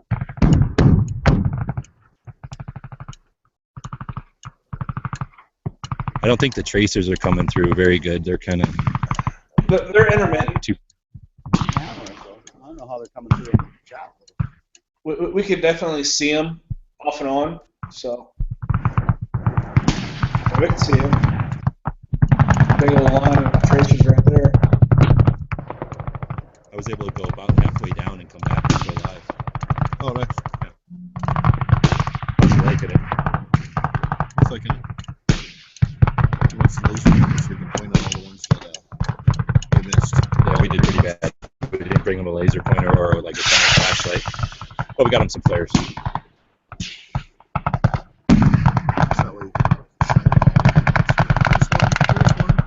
What's cool is, I don't know, you guys can probably tell, like, imagine all those little points light out in front of us here. They're like 55-gallon drums with like dynamite or fireworks. And then they'll shoot at it, and then there's unknown numbers of them out there. So all night long, they'll still be hitting new ones. So it's awesome. There'll just be like big firework or explosion coming out of nowhere all night long.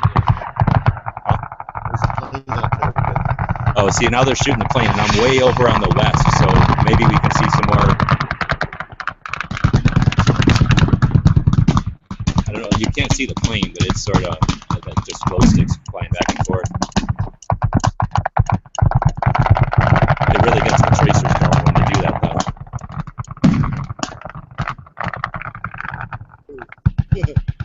Pretty sure it was hit. Did somebody say they were putting tannerite on the planes now? I don't know. That definitely, if there was, it got as big a charge as it could, because there was a white thing blow up on it. Yeah, I guess there's a little gas tank in them, so that could go.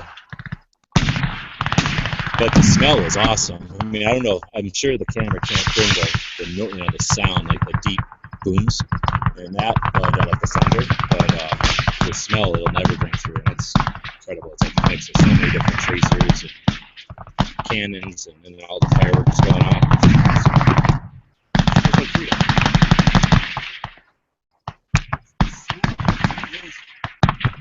Just to smell like cordite. You've never smelled anything like this before, probably, Bob. Oh yeah, but not this much of it. It's this is mine.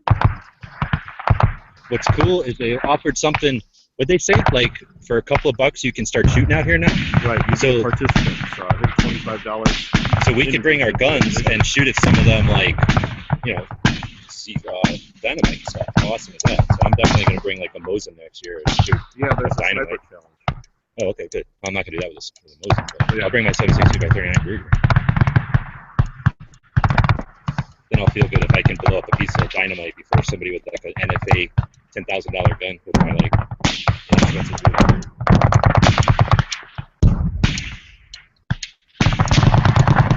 Where's my ammo? Low battery. Look at it. Okay, now it says critically low, so I'll sign. Thanks, guys. All right. for dealing with this. Thanks, T-Webs. This is awesome. We'll see if we can't get back on when we're driving later. Later. That was cool. Wow, that was amazing. I could just, I'm just trying to imagine what the smell would be.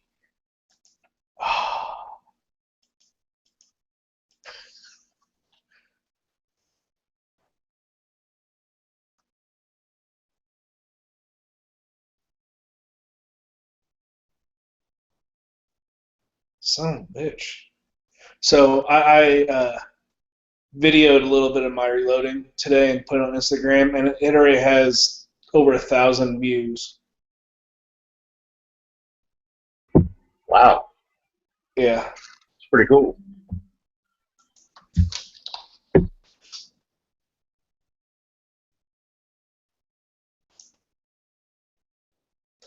Yeah, and this is all it was.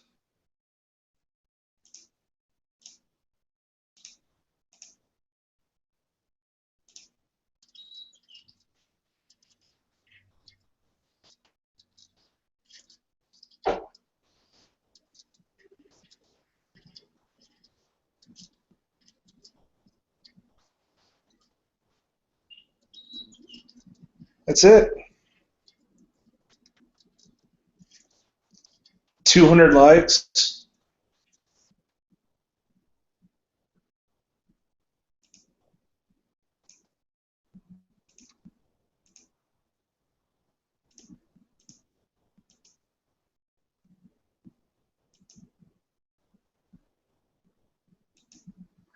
What? There's been about the spam account on gun channels has been posting today.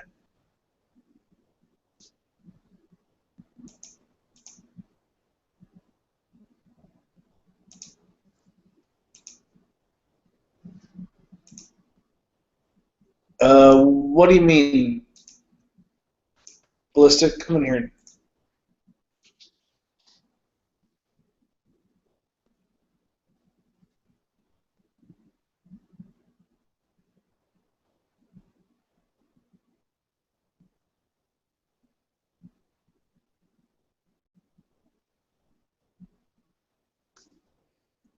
So, Instagram.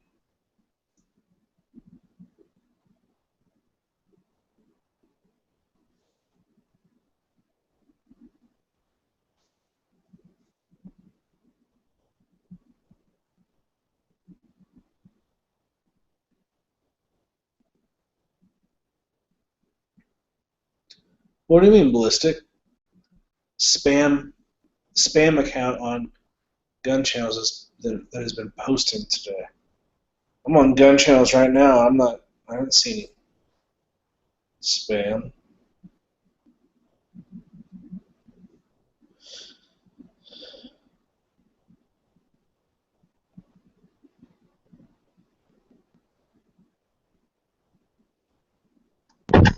What spam account was you talking about? No idea.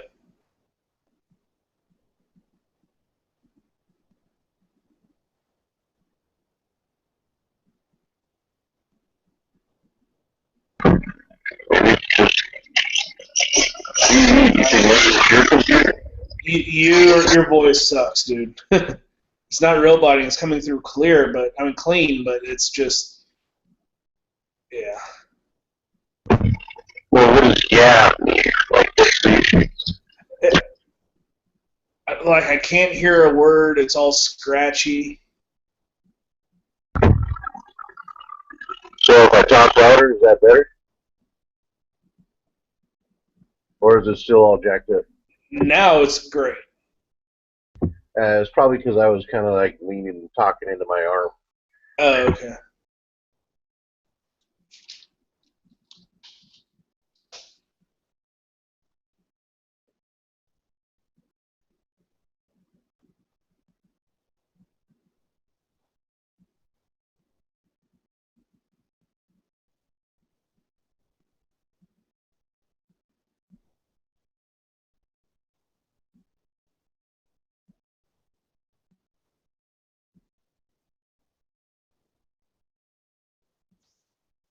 Oh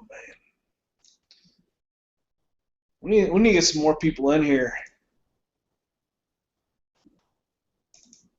Why isn't anybody jumping in? The link's in the lobby. I don't know. Oh, BE showed up. About goddamn time, Ballistic. Shit.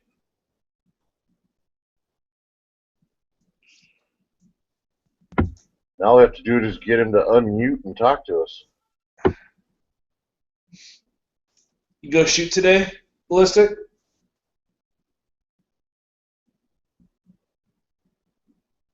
Huh? What? No, I did. What'd you say? Did I shoot? No. Yeah. Okay. I didn't even do dry fire, and I've been around the damn house all day. I was about to do that now. I was gonna do a little bit, but I don't know. I'm dead. I'm contemplating. I'm debating whether on a dry fire to watch more Daredevil. I was up to 4 o'clock this morning watching Daredevil. Really? Yeah. So. First season? Second season. It's on Netflix. Oh, really? Already? Shit. I'm behind the curve on that one. So, a lot of people on Gun Channels have already finished all of it. Like, they watched it all yesterday. Yeah. I'm only like through the first 3 episodes. Mm-hmm.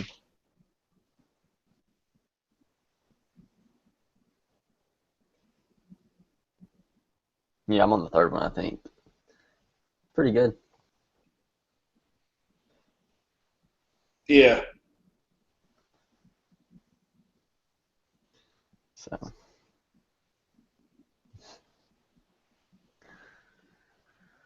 Well, I pretty much casted all my lead today. That's why the only thing I did productive today. I casted all of it into 40 cal bullets, and I'm gonna see how the edge likes it tomorrow. I'm gonna shoot a few of them. Do a little bit of practice maybe. This lead may be too soft though. I don't know. I mixed it with some tin, but we'll see. But I casted probably, I don't know, probably a few thousand bullets. Right on. It was a lot. I mean, it had to be 30 or 40 pounds worth. Probably like 35. Yeah, like 35, 40 pounds. I'd guess. And I still got a little bit left, but. What are the weight of your bullets? They're supposed to be 100. Actually, I didn't realize this. Today the mold says 175, but they cast like 183. So. Okay, so if at 30 pounds at 183 grains, you're looking at 1,200 rounds.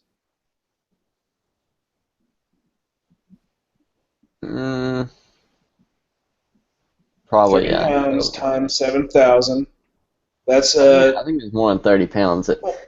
I'm just saying, it's yeah. like 40, because like I don't know nothing about it. Like how many I casted, like I don't know. It's probably like 35, 40 pounds. I'll have to weigh it and see it.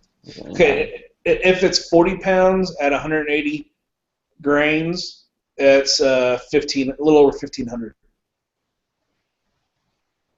Yeah, that's probably about what I got. You have 6 cavity mold, right? Yeah. Right on. Yep. It's the only way to go.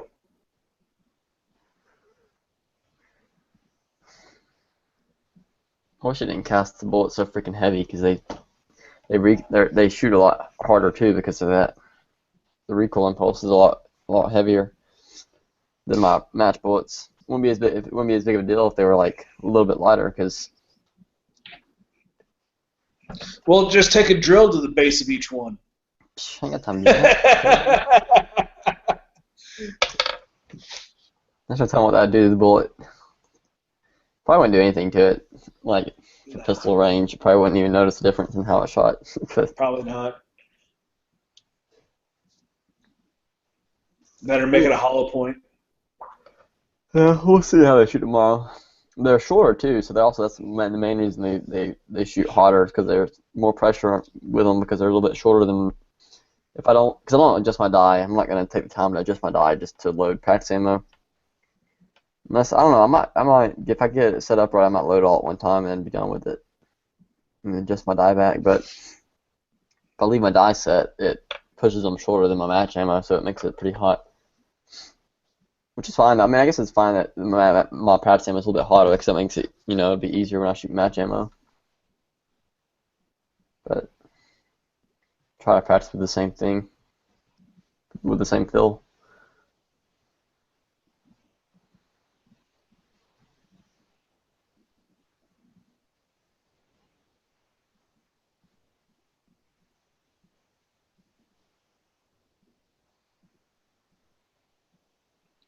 Yeah. I was loading 124s up today.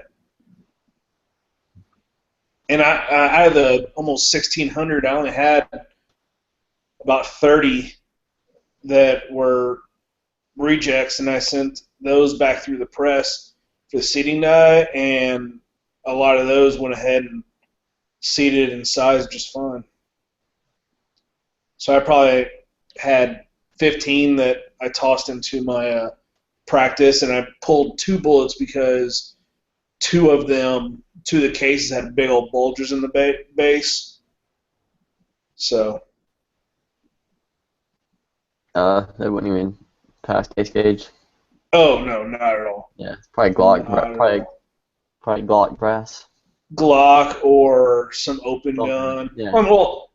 Yeah, one of those. No, it's probably a Glock range, something or whatever. What I think not SIG. Who is it?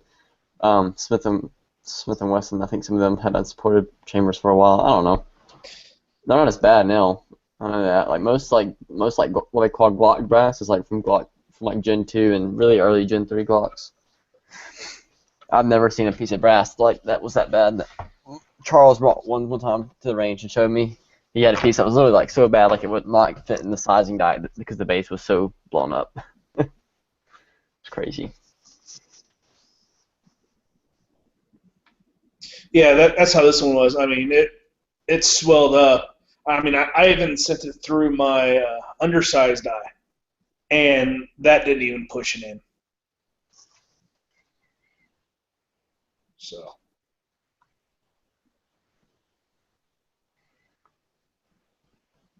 Yeah, exactly. They just get bulged out so much, I guess. Yep.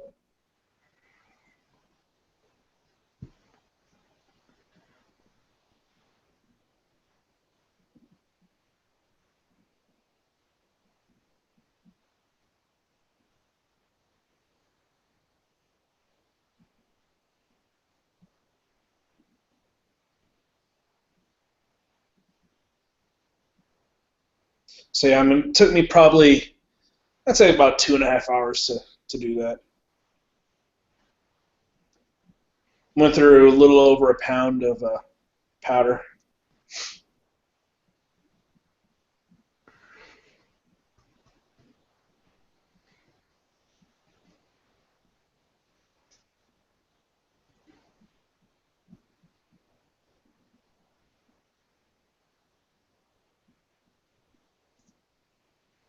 Went through a pound of powder. Yeah, a little over a pound. So it was nice. Now I only have 11 pounds of it left.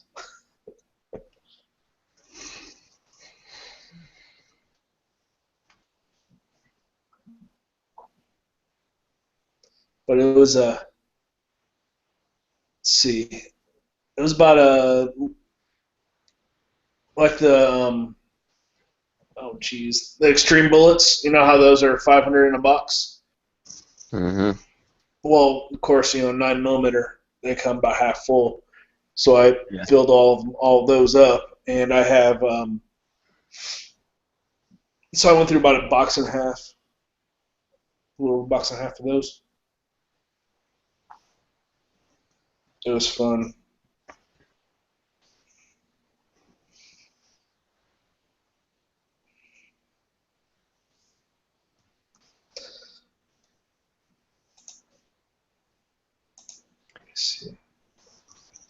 That's something we need to get Island to get into is getting lead and making his own bullets. Okay, what?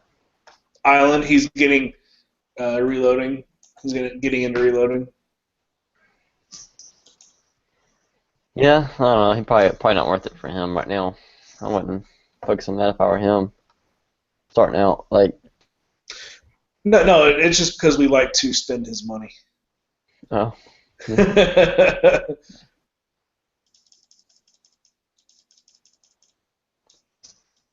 Robbie's going to bed.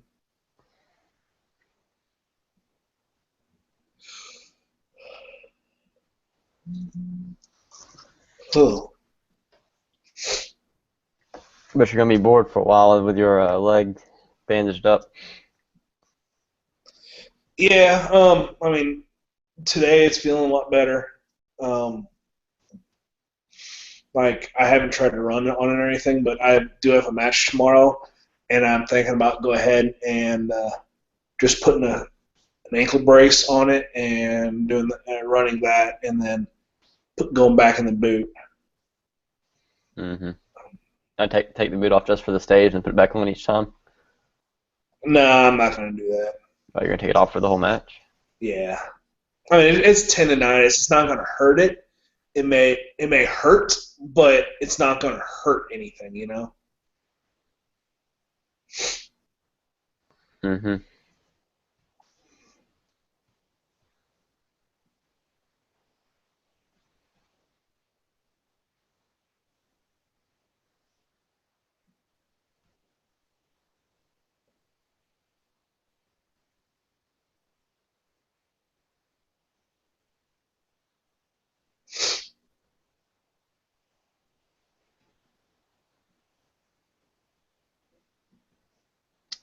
Oh snap! Somebody got shot here. I mean, a good home invasion. Some guy defended himself. Let's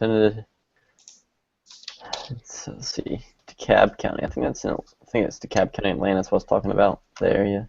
I don't want to hear bad. Okay. I'm starting to see more and more people having stories about them defending themselves in their homes.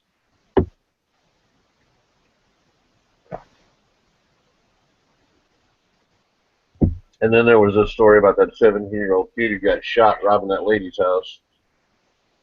You guys hear about that one? Mm-mm.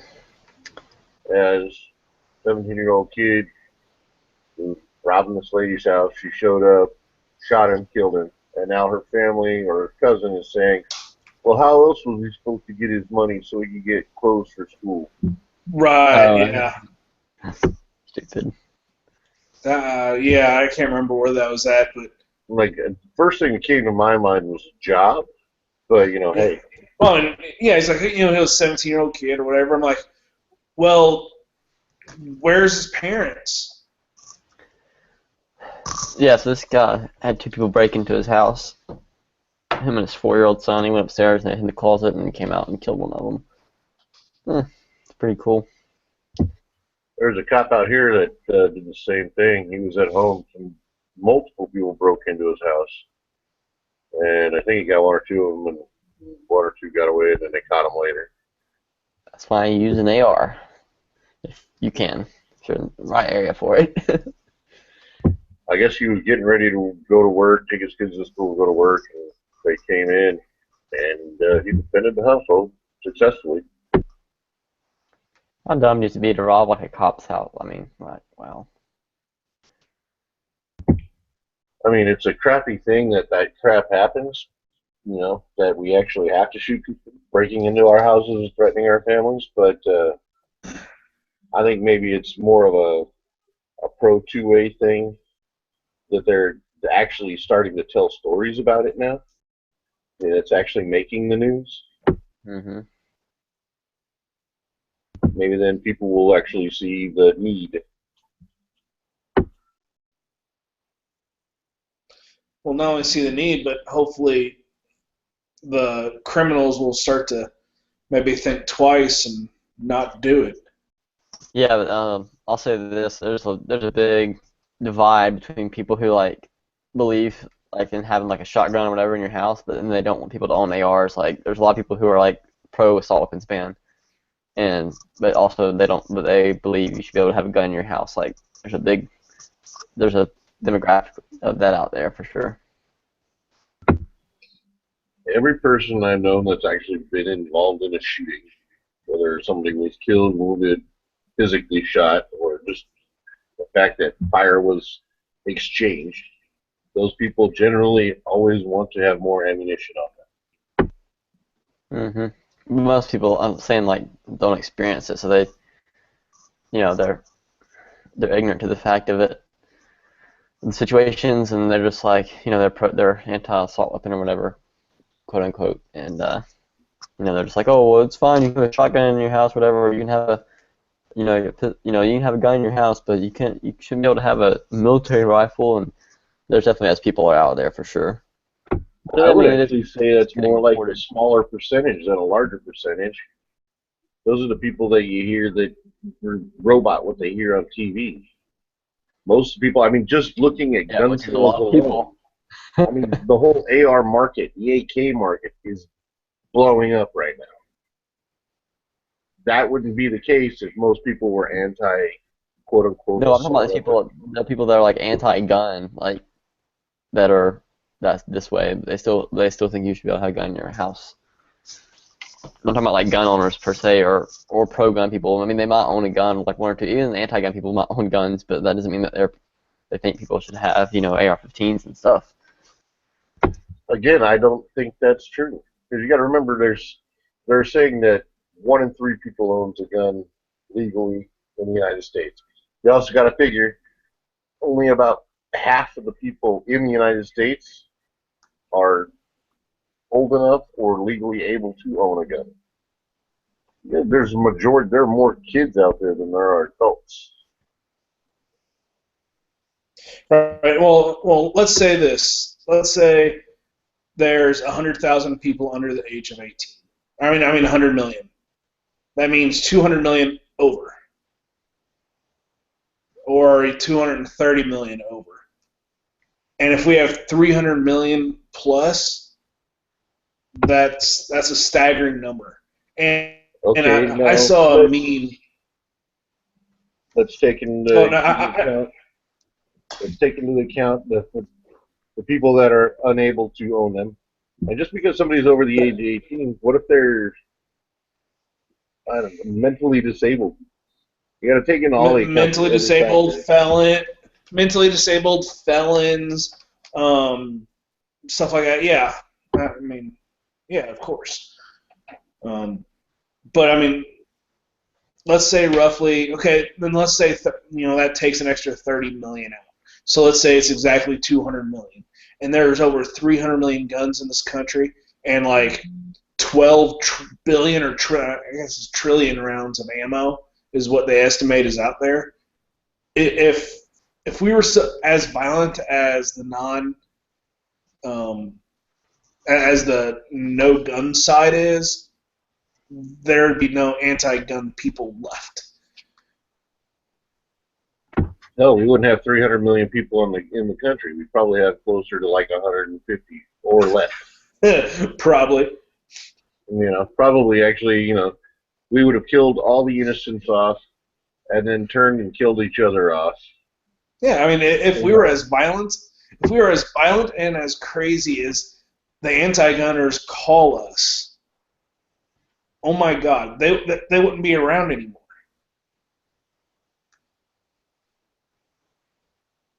And I do not condone going out and killing anyone. Well, nor do I. And Oh, then it's just your point is being made by saying that we're not the violent psychos they say we are. Right. And so, I mean, realistically, I would say with the boom in the whole quote unquote, and I use the finger quotes on this, assault weapon is it's I don't know how to say this. The anti-assault weapon people out there that you hear about represent a very small fraction of the populace. It's like it's not even the 10%. You know, they're just the like 5% loud and rowdy people that are yelling and screaming their point, which the other majority. Now you got to give a flux on that because for every group of people that are yelling out their points, there's always a quiet group behind it. But I would say that firearms leans more toward the majority than the minority, including quote-unquote assault weapons, even though most people don't have assault weapons, they just have semi-automatic rifles. I don't know. I'll have to. I mean, we can't say for sure because we don't have the actual real-time statistics. But like we've known for a fact in the past, based off past statistics, that the majority of guns, like gun owners, they own multiple guns. So you can't say like every gun's for one person. You know, it's like per capita. It's like each person own. If you were to distribute all the guns, each person would own like 13 guns or whatever. So that just tells you that there's a small group of people who own a lot of guns. Yeah, and then a majority of the people out there buying firearms now are buying firearms for the lot too. And also, if it was so toward the anti-gun agenda, especially concerning assault weapons, again air quotes, then the 2013 assault weapon ban would have gone through, and it didn't. In fact, it was shot down. Right, which I mean, it almost did. I mean, there was a serious chance, but like you said, I mean, we've grown. There's a lot of people who have grown. We've grown to the gun. Pro-gun list has grown. There are more pro-gun people now. Like you said, especially the younger people. There being more younger people, in the population. And I think that has something to do with it too, probably. Well, and it's not just that there's more pro-gun people. There's more pro-gun people are being vocal about it too. Where in the past they weren't so vocal. Oh, for sure, yeah, definitely. I mean, hell, look at this.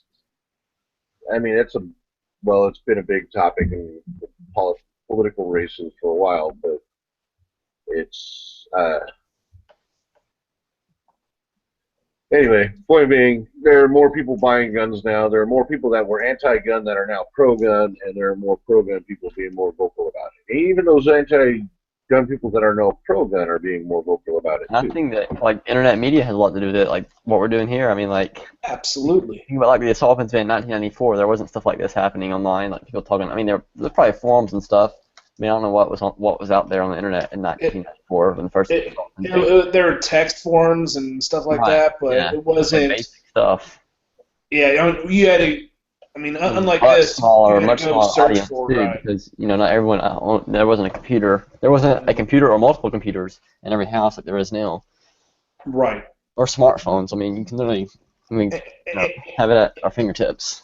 And back then, there was no, Google or search engines. You actually had to know the URL, or sometimes not even just the URL. You had to actually know the IP address of whatever forum you wanted to get on. Right. So you actually had to kind of already be in the know for some of this to be able to communicate. Yeah, so like even at the beginning of the internet revolution, you still had to rely on basically word of mouth to get to those forums. Now, you just Google it or ask it or Bing it or whatever the hell you want to do to it, and it pops up, And I think that's what kept a lot of people from being vocal about it, is because the mainstream media, not social media, had made gun owners looked so bad and evil that it was like almost like a teenager looking at a nudie mag. You know, they didn't think it was normal to do that. So once they get online and the social media is out there and they find that there's literally millions of people that are like them, you know, they're like, hey, I'm normal, you know, and they stand up and they say it now. Right. You know, I'm a gun owner, or I'm a wannabe gun owner. I want to own guns. I support the Second Amendment, and I'm proud of it. You know, it's the whole. Anyway, we're saying the same thing, just different ways.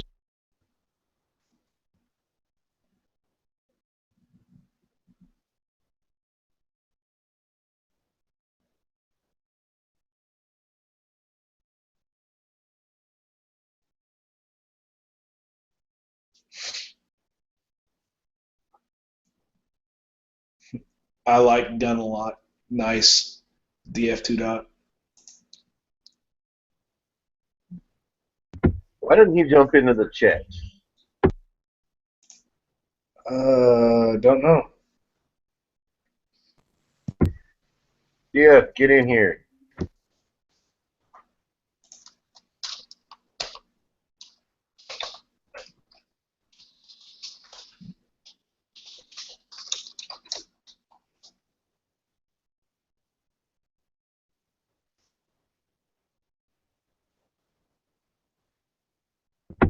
I think he's gonna ignore me. I think he's usually at work or something. I don't know. Can't remember why. Well, Wendy joined us. What's up, Wendy Haller? Hey guys, how's it going?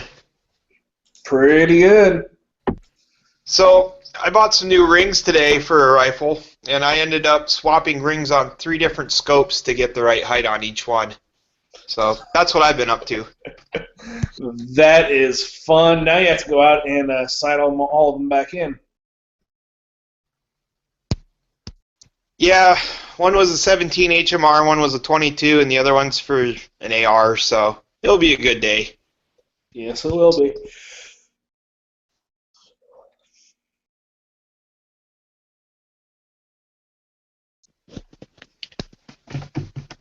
What are you guys up to tonight? Anything exciting or different, or is it the usual?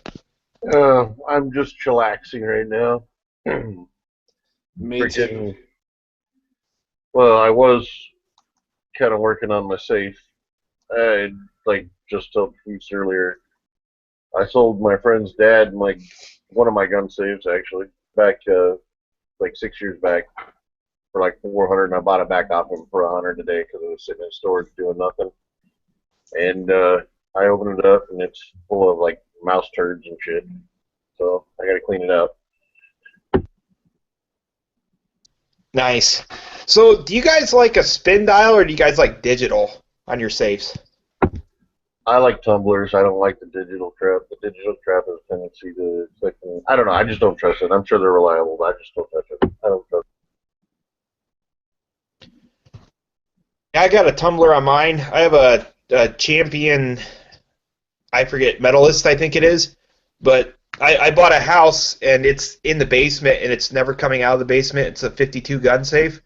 And the dial on it, I'd like to swap it for a digital just because it's a pain in the ass to get into. I'll just call like a gun, or not a gun, a locksmith or something like that, and have them come out and change it up. I mean, I'd imagine that would probably be what you'd have to do. Yeah, probably. But yeah, but what if like power goes out or battery goes out? I guess you can still take the face off and have a key or something. Yeah, that's why I don't trust the. I just don't. It's not likely going to happen nowadays. But I mean, I just don't like the idea that I could be locked out of my gun safe. You know. No kidding. Yeah, I like my combination.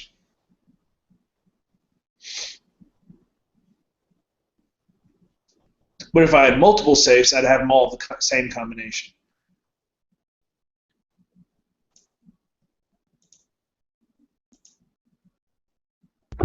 I don't know if that's such a good idea. Well, I mean, Because if for they me- get into one, then they'll be able to get into all of them. well, for me, it's one of those things. I look at it as safe as it's not. A safe isn't going to keep anybody out of it. It's going to deter them from trying to get in it. Because if someone really wants it, they can get into a damn safe. You know? Yeah, sure. That's true. I mean, it's like locks keep honest people honest. right. I mean, the normal thug that's going to be coming into your house will not have the tools to get into even, one of those snap-on ones or something like that. Now they could probably go and find a hammer and get into it, but are they really going to spend that much time? I mean, mine's a lot better than that, but when you look at it, you're not going to have anything to be able to break into it. So, more of a deterrent thing than, oh my God, this is going to be Fort Knox sitting in here. Yeah, the house I bought, the owner was a former FFL, and he bought a big enough safe to store guns in.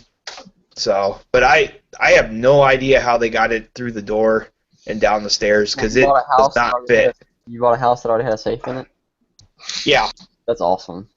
A lot of times, they will pour the foundation, lower the safe in, and then build the rest of the house around it. Yeah, they didn't do that in this case. My house is 100 years old, so they wiggled it down the stairs somehow. But I tried. What's that? They might have cut through the wall and lowered it down. Yeah, might have cut a piece of sheetrock out or something, or who knows? I don't know. You have to cut it in a certain place, though. I mean, most houses are only a foot. Yeah. So when we looked at it, originally he was gonna take it with him, but then after consulting with people, he decided that wasn't feasible. It was easier just to buy a new one at his new house. So. What kind is it? A Champion. Okay, cool. The MSRP on it's like $4,200. I think he paid $35 for it originally. So it's pretty awesome safe. Yeah, I wouldn't mind having a small one for right now while I'm at home. I'm at my parents' house still, but I just haven't bought one yet. I have a Winchester one. It's a 10-gun safe. I have 12 long guns in it. But it's. I'm gonna need one for handguns. Well, I mean, I have equal amount of handguns. I do long guns probably, but I probably have more value in my handguns than I do long guns. So I probably put those in there first, and see what I could fit after that. Oh, I'm the opposite. I have 10 times the amount of long guns as I do handguns. I only have 3 handguns, or 4, actually 5. But my long gun collection's probably worth 10 or 12 grand, and my handgun collection might be worth $800. So. Yeah.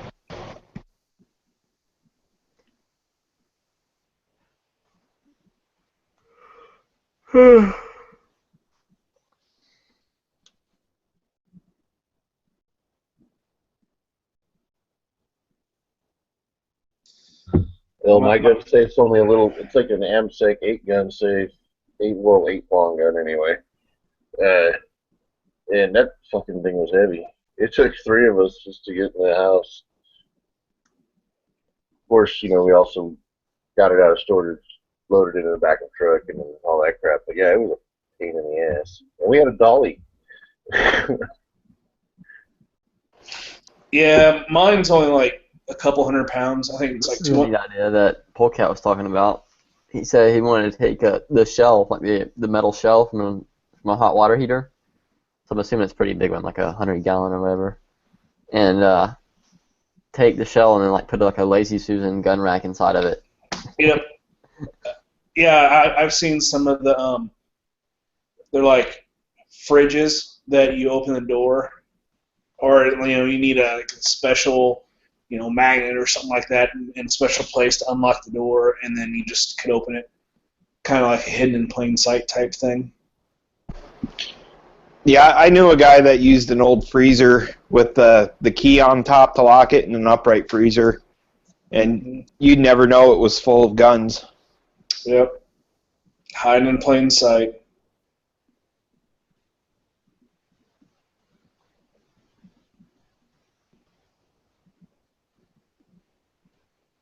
But I was using one of those stack-on metal boxes for years before I bought this house, so yeah, they work.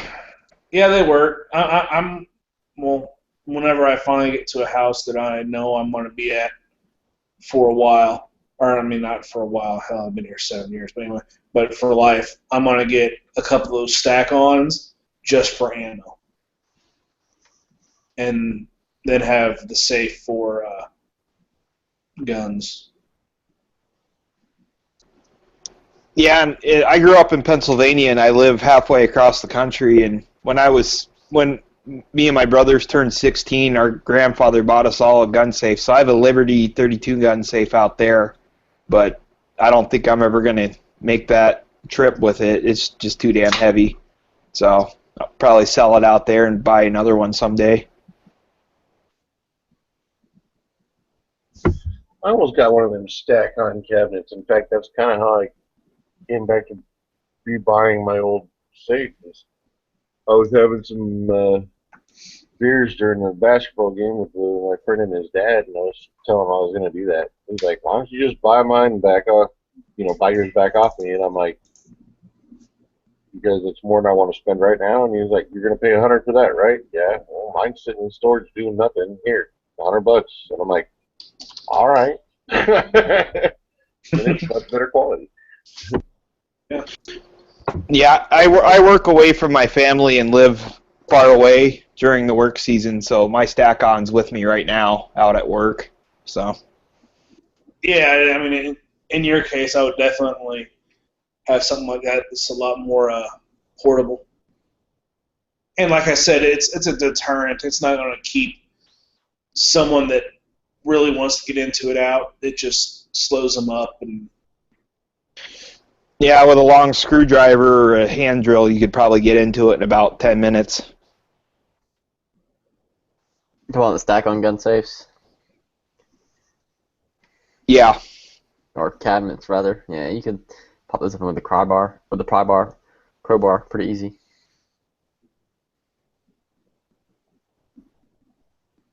yeah, but you also have to know how to do it.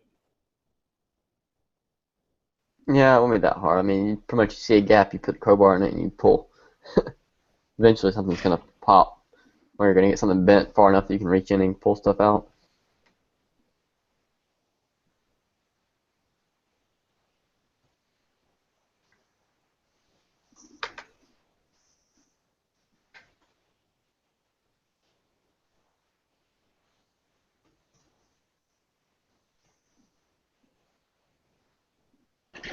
Did you guys watch Daredevil yet? Yeah, I'm about to watch the rest of it tonight. Well, some of it anyways. I already started it.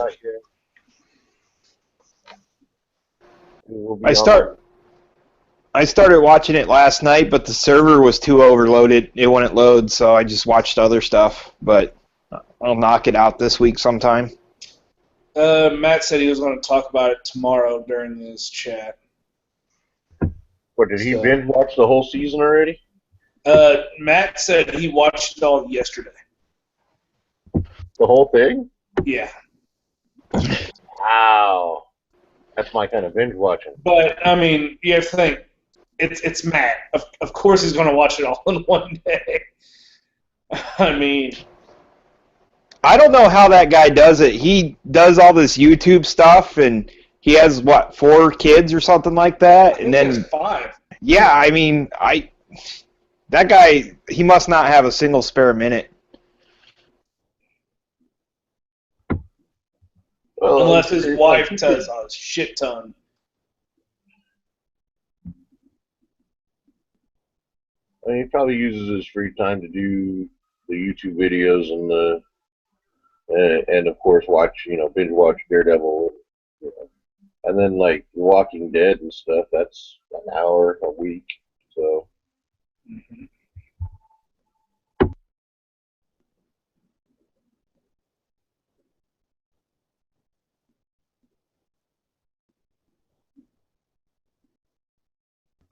can't believe it's almost 9 already out here in California. I say it's almost 11 here. Yeah, I got to get up and go to work in the morning, so I'm probably not going to be on much longer. I don't. I'm just gonna go to a shoot tomorrow, and hopefully my ankle lasts through it. If not, I'll just be in pain. Oh well.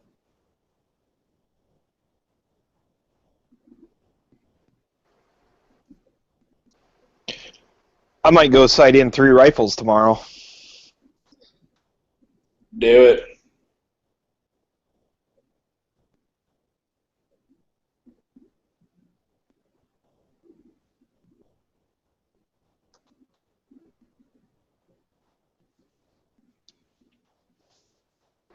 If it's not too damn windy up here. It's been pretty spring-like up here lately. So today was pretty calm, but who knows what tomorrow will bring.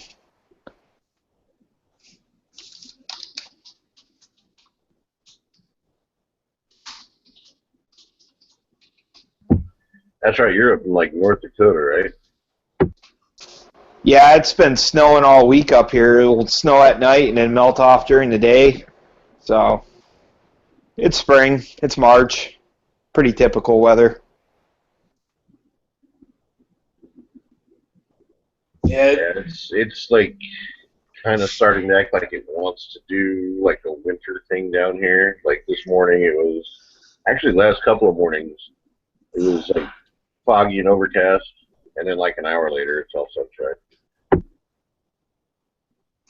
Yeah, where I'm at, we got up to 50 today. There was a light frost this morning, and let's see, last weekend it was up in the 70s, and I think it hit 80 on Monday and Tuesday here. So it's kind of nice.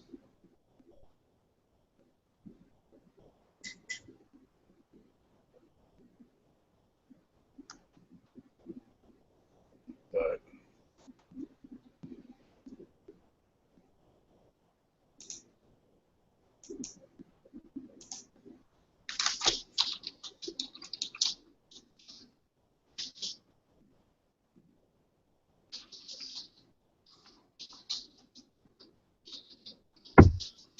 Hey, Foos, is that your setup? Like, is your avatar, is that something you did? You stack all the ammo like that, or did you just get that offline? that's offline. I was saying, man, that took some work, I bet. No, yeah, I don't have any 5.45 stripper clips. I just have 40 plus mags loaded. You pirated that picture, you thief. Yep. Actually, it's probably a public domain, but still. I just Googled it. That used not to be your profile. That used to have another picture up there, didn't you? Yeah. It used to be the same one that your profile picture is on Gun Channels. Your commentator. Yeah. Another Google pic. Yep. I need to change it back. When's the last time you found 5.45 for sale? You can find it. Never, because I never looked for it. You can still find the spam cam stuff. Oh, those neckbearders are pulling out the 7N6 still, huh? Yeah. I have never seen an ammo disappear faster than when that was announced. That was pretty tough. Yeah, and really, if you think about it, you could still get 5.45, and it's like roughly the same as 7.62. Foos, did I tell you about my new glasses that I got? No. The other night? Oh, I was trying to talk to you, tell you about them the other night, but I was roboting really bad, so that's probably why.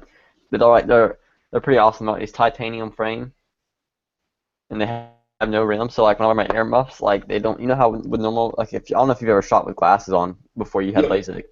Yep. I know exactly where you're going. Like how it pushes on the side of your frames, you know, and it hurts your nose or whatever. See, mine never hurt my nose. They always hurt my temples. But yeah, that's what it does to me too. But I'm saying it could do. It did both really, but yeah, mainly my temples too for me. But with these super thin frames, like that doesn't even move them actually. Like it's so thin that it doesn't even push them in hardly. and it's awesome. Yeah, I have some ESS ones that have those type of frames that are like a millimeter or two thick on, right there on the sides, and they don't go, much past your ear. Right. So yeah, Same way these are, and they're flexible too. Yes. They conform to whatever's pushing on them. Like I'd almost want to have a pair of these like with non-prescription lenses in them. That way I wouldn't have to wear regular shooting glasses if I ever get my eyes fixed or anything. Right. Because like regular safety glasses suck. Like to wear with AirPro on top of them. By themselves they're not bad, but with AirPro, I can't stand wearing big glasses like that.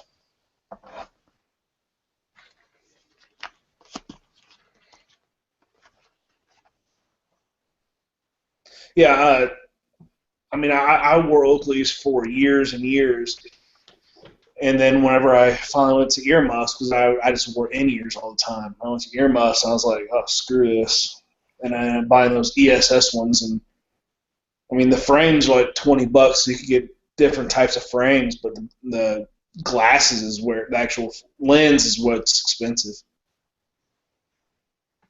Yeah, these weren't cheap. They were, insurance covered most of it. But oh, you got a prescription?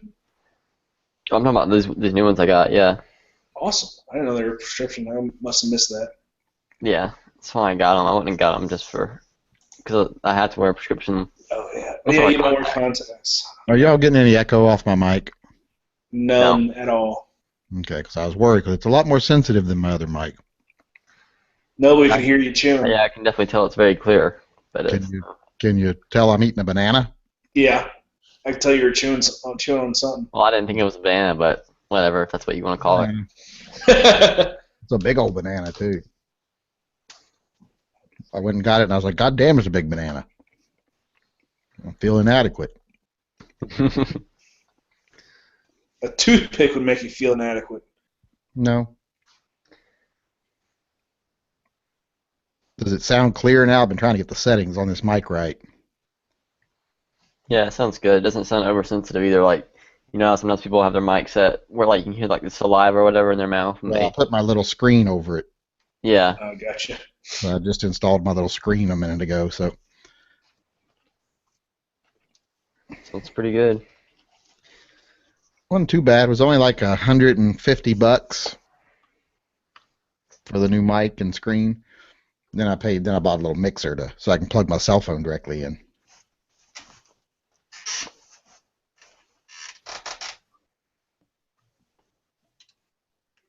Have you watched all Daredevil yet, Yankee? No, I haven't watched any of it. Yet.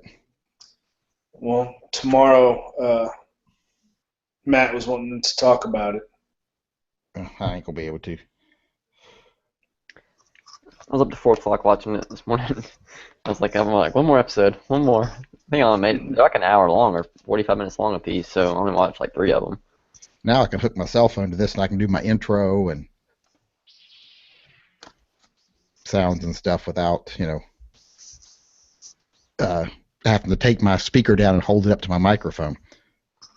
Are the sounds coming through? Yes, sound effects. Yeah, is it too loud? That was soft. Okay, I gotta figure the settings out on that too. How about now? Oops, wait a second. That was clear. No wonder that thing's down all the way. Now try it. How did that sound? Yeah. Good. Is it loud? Is it louder than my voice? Quieter? About the same. Maybe a little bit louder. That's what Yeah, a little bit louder in your voice. Now let's see if my intro works, because I got to be able to play my intro. And let's see. The problem is I can't hear it, so I have to rely on whether you guys can hear it or not. Because I can't hear it at all. Can you hear my intro music? Yeah, it's kind of quiet whenever you're talking at the same time, though. I don't know if it's because it splits it or something, or... How's it now? That's good. Can you hear it now while I'm talking? Mm-hmm. Yeah, much better. Yeah, but now we can barely hear you talk. Well, when I'm talking, when I start talking, I'll fade it down, and like that, and then. Mm-hmm. But I wanted to be able to plug it straight in, so I didn't have to do any more of that holding my speaker up to my microphone. doesn't come across well on the podcast.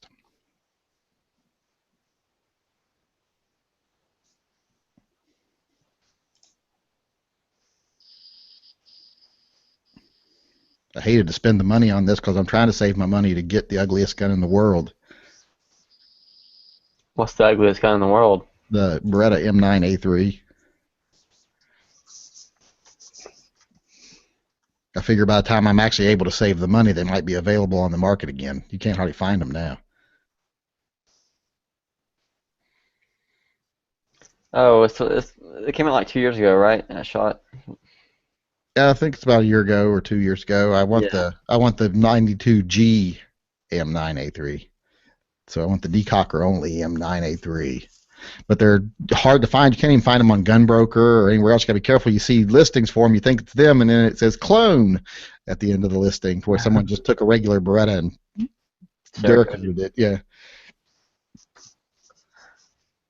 Are there any different mechanically from a Beretta 92?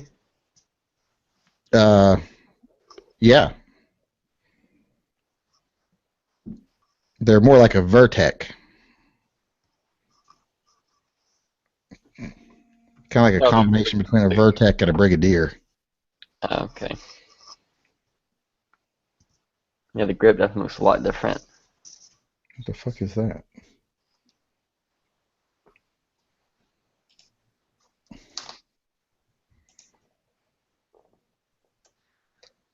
Well, I gotta go get something to eat. That banana's not gonna hold me over for long.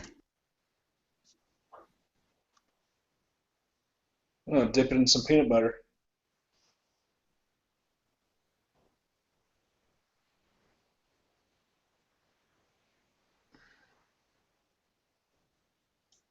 Oh, this is cool. There's a guy from Team Sig who shoots in a wheelchair.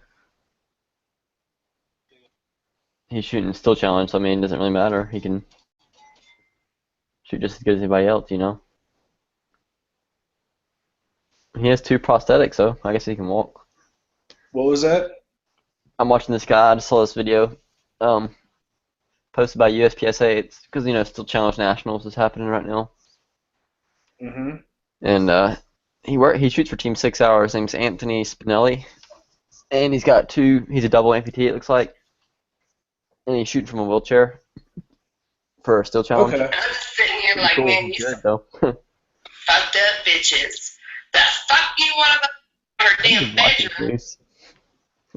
Oh yeah, I didn't mute myself. Shit, there's something on Facebook.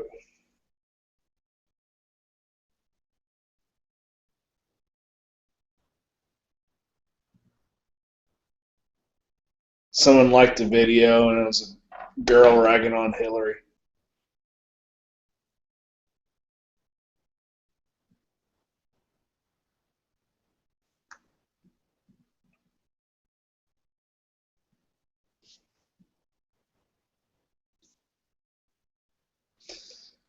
Oh, but anyway, I'm gonna get out of here. I'm gonna head to bed, and then get up, and I'm gonna try to.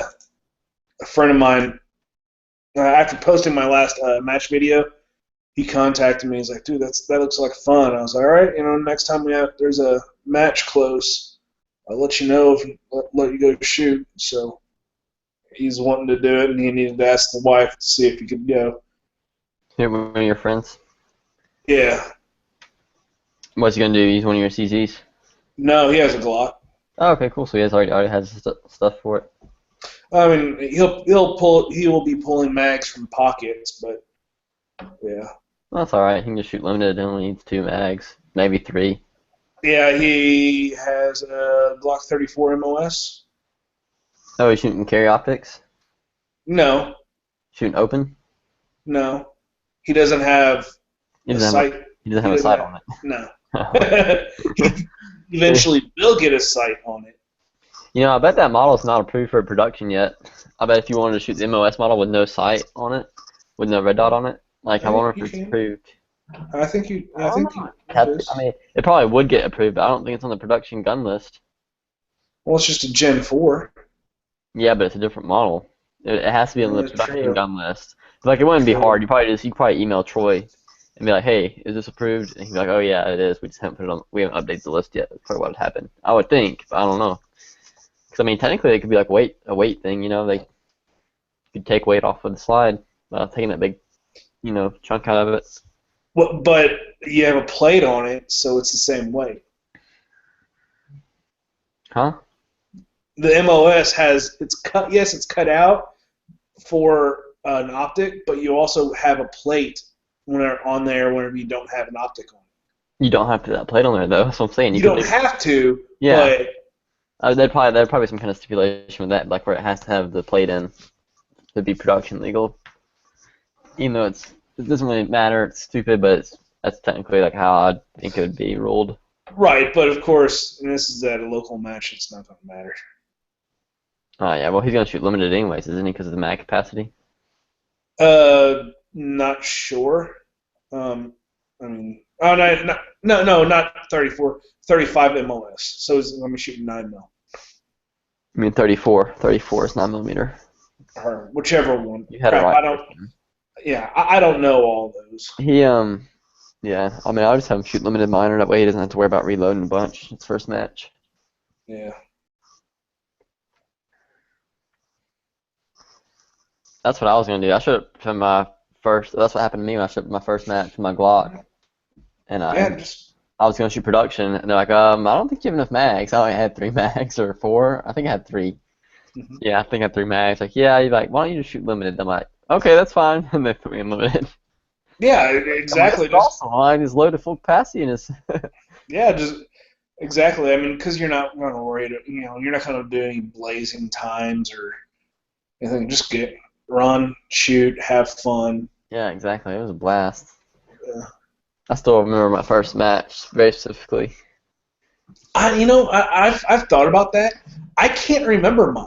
I mean, I remember showing up to it, but I can't remember it. Oh, I loved it, man. It was awesome, and it was like during the summer too, so there was like a lot of people. It was like 60 or 70 shooters, and it was.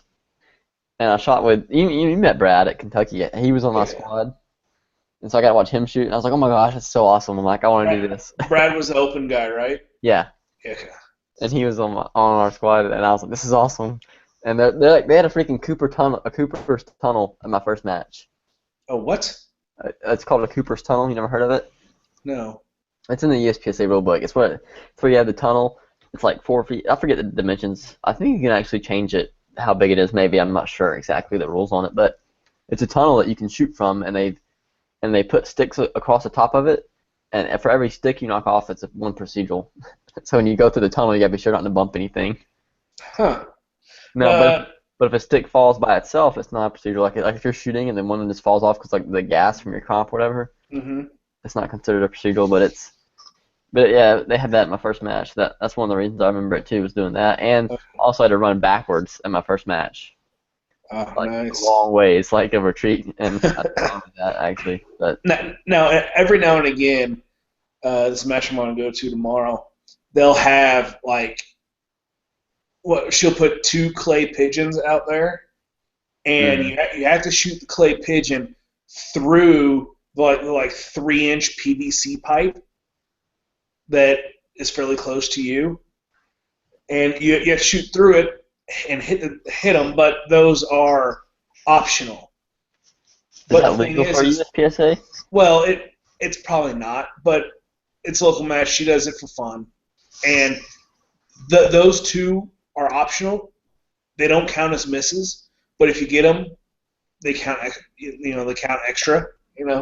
So theoretically, you could have more than the match points. But anyway, the thing is like she'll take and she will have it set up to where you're already in that position. So all you have to do is transition over and shoot through, and it's really fun.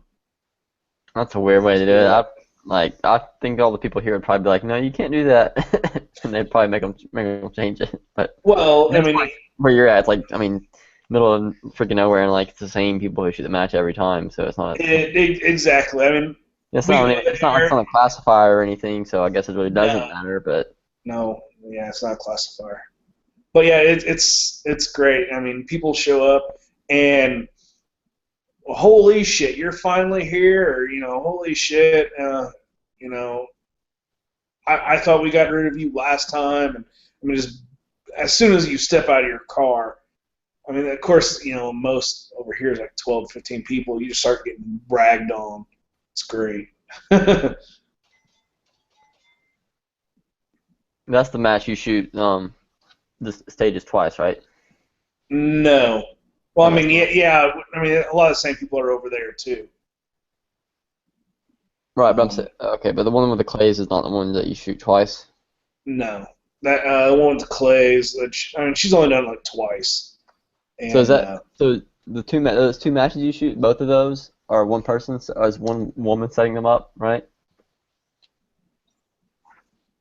No, the match I'm going to shoot tomorrow is local. It's in the woman's backyard. She sets it up. And that's when you shoot. That's when you don't shoot the stages twice. Correct. You only do. We only run through 4 stages and then classifier. So 5-stage match. That's not bad. That's pretty good. Yeah, and then the other one is the one where it's only 3 stages, but you shoot them twice, right? We have 4 stages and we shoot twice. So 8 stages. That's a lot. Well, but the thing is, you could actually shoot 2 different guns. It's 2 matches. So does she charge you the extra classifier fee if you want to shoot the classifier with a different gun? Well, it's $10 for one time to go through, and it's $15 for twice. That's a really good deal. And you get to shoot the classifier both times? Yes. That's an amazing deal. Mm-hmm. That'd be cool if that'd be good for like classifying and stuff in different divisions. But I mean, even here though, we have matches, but we'll have classifier matches.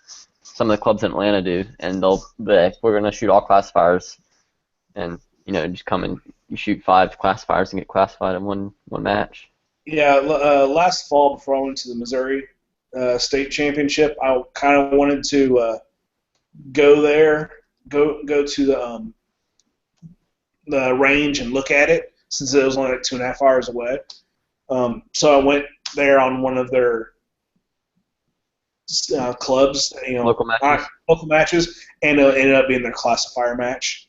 And shooting that match classified me and bumped me up to A instead of B. Oh, that's so funny. Like, what was it? That's great. Right before the state match. Yeah. Well, it was like 2 weeks before the state match, and no, it was 3 weeks before the state match, and they sent in the classifiers, and I got bumped to A week before the state match. Man. And I still won the state match, but there's only 3 of us in A. Yeah, so you didn't get anything for it? No. There's only 3 A production shooters? That's crazy. Yeah. And there was like 30 B, and I would have been 3rd in B class. But one of the high B class, also, if he would have been a master, he still would have won it. So it's one of he was probably one of those that, I'm just going to shoot production, and usually I shoot something else, and classified a lot higher. That's the one that Max Michelle won, right? Max Michelle wins them all. That was the one he was at that you saw him. No, that was Arkansas State. No, that was Arkansas State. Okay, that he flew in for a day, and that's the one that's at the COPS range, COPS, or whatever they call it. Ozark. Yes. Yeah. Wait, no, COPS. No, that is Missouri. Okay. Man, I think Ozark is the range that they have the Arkansas State at, right? Arkansas State is the one down in Little Rock. No. I don't know. I just remember watching the match footage from him shooting. Yeah, that was at Arkansas State match. That's right. Yeah, that's when I was gonna shoot, but I didn't end up not going. When is it this year? Is it the same month in June? No, last time it was in July. In July, that's right. I know it's.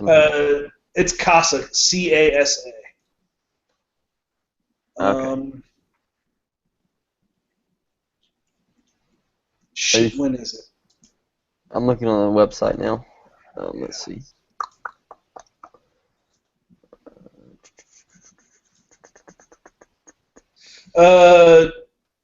June 1st is when it starts. Is that our Our- state championship or is it our sectional? It's Arkansas Section Handgun There Championship. it is. Yeah, June 2nd. Yeah. Second, third, yeah, and then they'll probably shoot Friday, Saturday, Sunday, so 3rd, 4th, and 5th. I'll be right All right. back. Hang on a second.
All right, I'm back.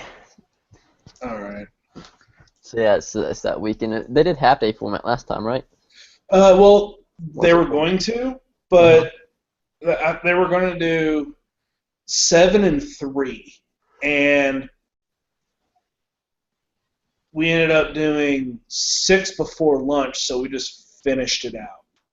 And this year they're going to do a 1-day format, but this is the range right here. So parking's here.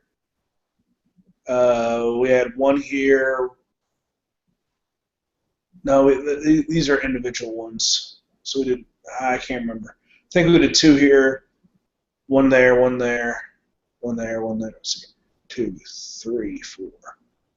And their bays are facing all different directions. 8, 9, 10. Yeah. Was that a radio tower over there? Over here, cell tower. Yeah. Yeah. So, 1, 2, 3. What's that in the middle? Is that Right bays? here. No, go up and to the right. Here. The next bay over. This one. Yeah, it's like, what's that divider there for? Is that, oh, it snakes back in there. Yeah. For more ranges back here. Yes. So you have to walk around that bend to get to the bay. That's a really weird setup.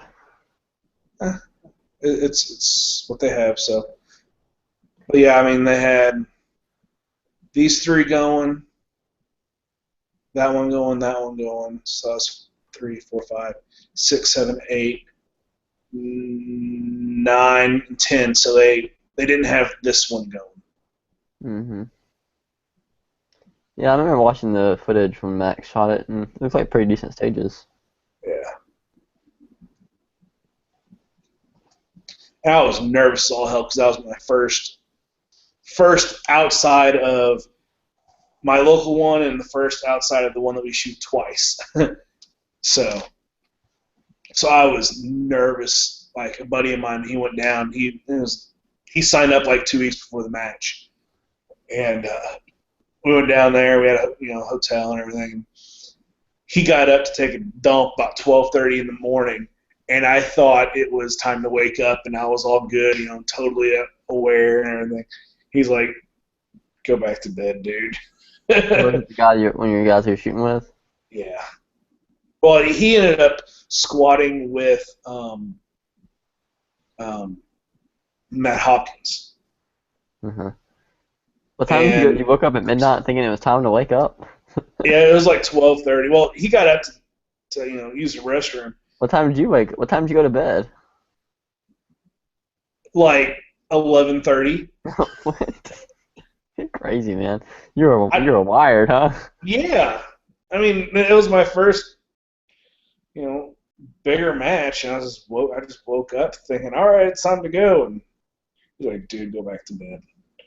That's funny. I wasn't that way with my first major match, which was Georgia State. I mean, I was kind of like I was excited, and I probably was a little over focused on it, but like it was all right.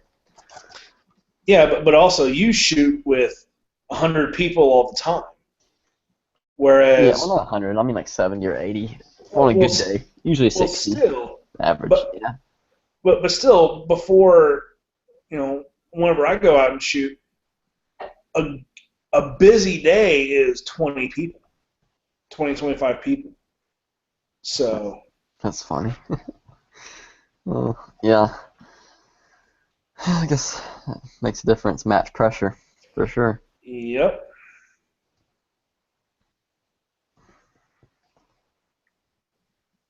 So. Which I think that was a big difference too for me. Like at Kentucky, like I was completely relaxed. Like I didn't have any match pressure. I didn't feel.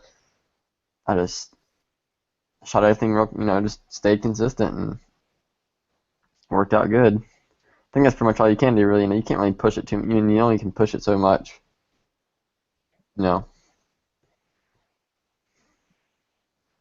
gotta find that balance.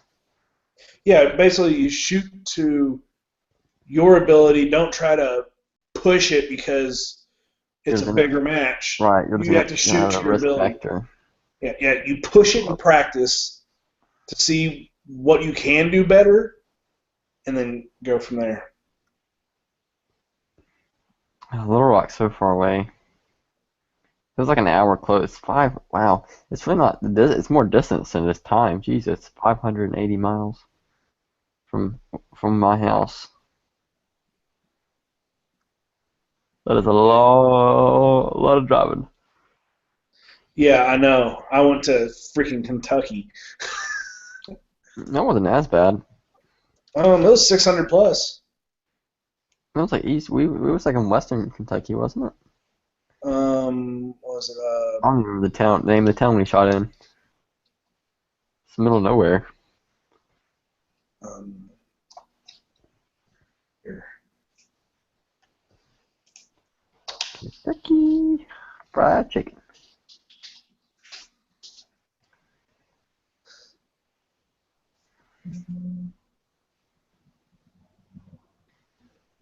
There's Lexington. That's where it was at. It was near Lexington. It's like 30 minutes, 45 minutes from Lexington, I think. Yep, right here. I found it. I was looking for this bend in the river. Right here. You found the range? Yeah. Jeez. Yeah, that was a nice range. It's really big, spread out. Big, yeah, exactly. You need like a golf cart to go anywhere. It's crazy.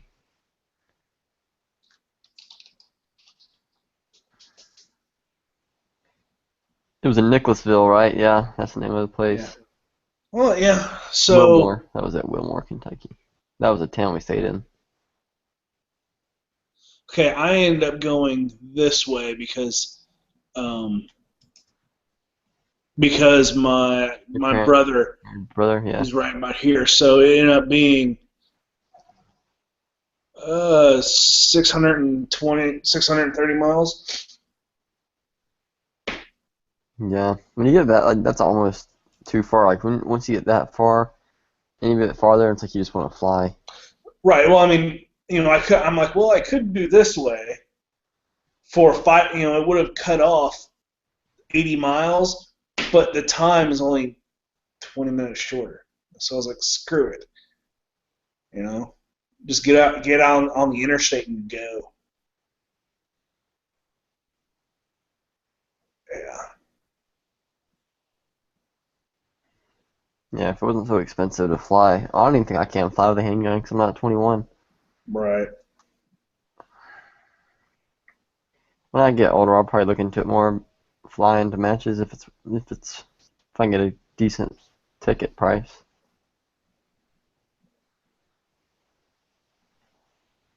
Be like, hey, can I just bring my tent and camp out at the range? Wake up and shoot.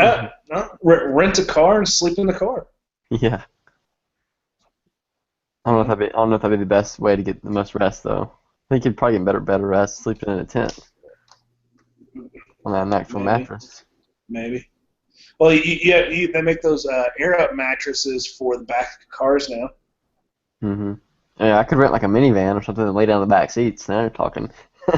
Yeah. They'd be looking at me weird. Why do you need a minivan? I'm just by myself. Like, I don't know. I like. Shut the hell up! I want it. And like, I think you could fly with like 20 some odd pounds of ammo. Oh yeah, some stupid like that. Yeah, but they don't closely check. I forget. Ben's talked about it before in the podcast, like how you can get around it. Like, it's stupid. Yeah. A lot of times they don't. I'm like, technically, you're supposed to bring back. Or this, I think only when you leave the country. Maybe it's national too, but you have to like show them the brass you brought back. Or something. Really? Yeah, like because if you don't, it's considered exporting brass or something. I forget what it is. Like you have some like loose brass with you. Like it's never like very rarely do they get asked for it, but there's some kind of law about that when you leave the country with it. If you bring brass back? Yeah, or something. Like, I think you have to bring brass back. So what I'm saying is they know that you... It's something like about that. Oh, yeah, I could see that. Like you're... Because I think that you're technically exporting ammunition. Exporting ammunition. You don't bring it back or something. I don't know. But like they'd always like bring back like 50 pieces in there or something. And then be like, and then when it wouldn't be the right caliber or whatever, he's like, yeah, this is my brass. Well, that or just, have an ammo manufacturer over there make your ammo. And you just fly with your gun. Mm-hmm. Yeah, or either mail it there. Yeah, that's true. Expensive though. Oh, but that'd be exporting as well. Yeah, exactly. You have to pay some kind of fee, I'm sure. Or some may not even be able to do it. I don't know. I don't know. But. I wonder how. I mean, I would assume you just fly with your ammo most of the time. I mean, you put it inside your carry-on. Yeah, you can do that. Well, not carry-on, your checked luggage. Yeah, I think whenever I fly, you could have up to 40 pounds of stuff in your carry-on. I'd probably take 2 carry-ons, one with the gun, one with the ammo. Mm-hmm. Where's the Georgia State match? It's not even up here yet. That it's in August and they haven't even put it up. Maybe I'm just missing it. Maybe it's down here. No, there it is. Yeah. Pink, why are you not in here?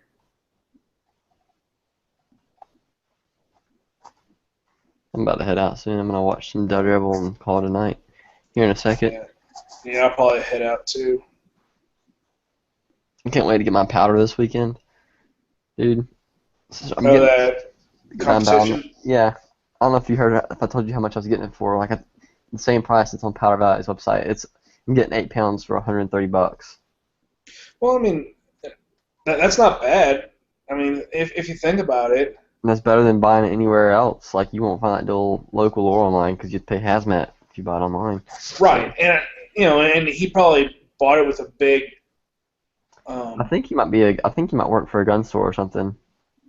Okay. I don't know, maybe, or maybe you're right. Maybe he just has a big order because he also said he told me he was selling primers too, and he said anytime I needed them, just let him know.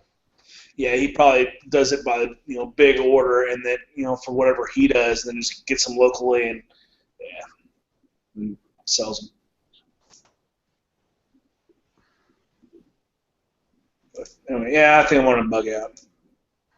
So, all right, I'll catch you later. Yeah, I'm gonna go watch some Daredevil. See you later, man. Bye.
Like Marco did? Yeah.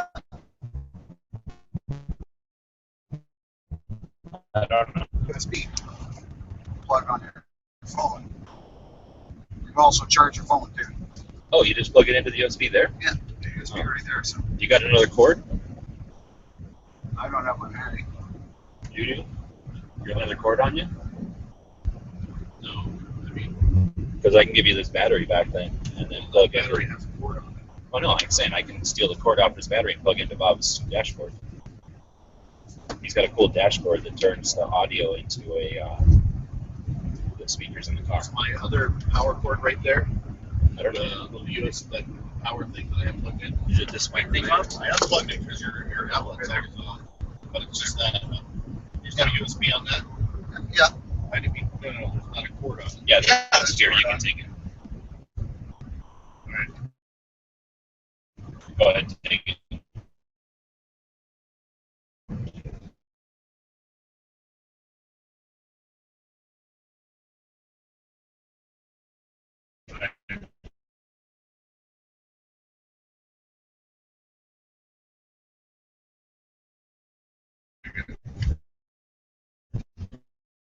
And here's your battery.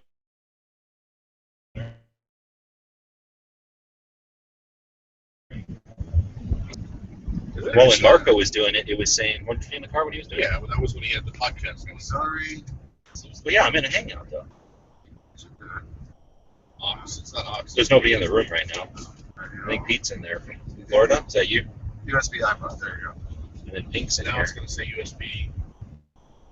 Format read. Yeah. Who's reading the format? I don't know what that means. I like it if it doesn't understand my name. I don't want it to be read by some Canadian. Is it charging? I don't know. Oh yeah, it is. Also, I'm on the hangout, so I don't know. There's nobody out there, I guess, today. I grabbed the link out of the thing. It says we're live.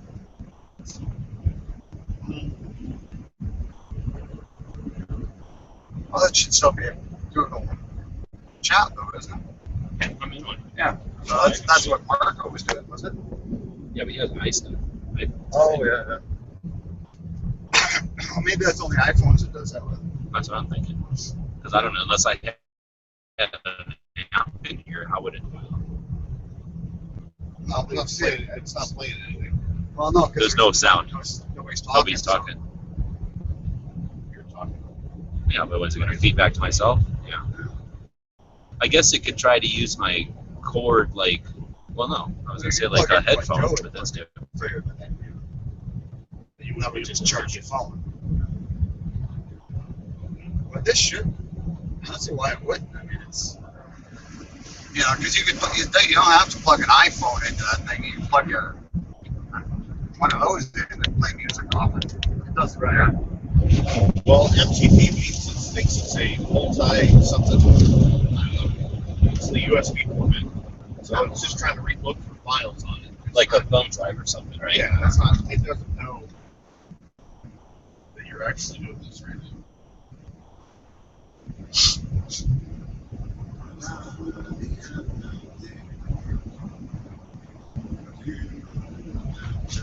A minute ago, everybody was in here.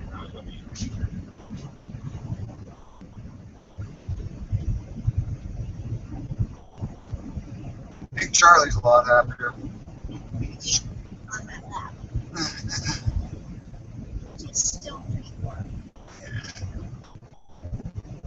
As long as he's happy. That's all that counts, as long as the dog's happy. He has to start farting.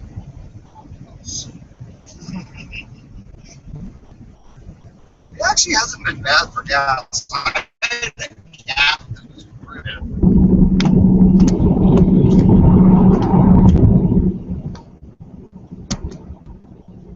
You wouldn't expect it like a small little creature like a cat to be able to put out such a noxious smell. Canadian cats, I imagine. It wasn't like it was an old cat. It was just a. I don't know what he used to eat. He was an outdoor cat. He used to eat something like that. It's just playing my stuff. It's like my. You know what's going on over here in Bob's truck? He's got an Yeah, exactly. from the USSR. Reading it. I wonder if Stealing all that's the playing stuff it off through your the. phone. Yeah, exactly. There you go. Show that on the camera.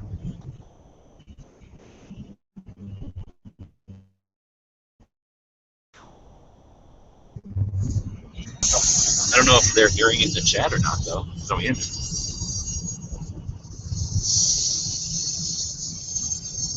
What the hell? It's playing really loud national anthem of Russia. Why are we playing the communist national anthem? I don't know how to make it go like next or whatever.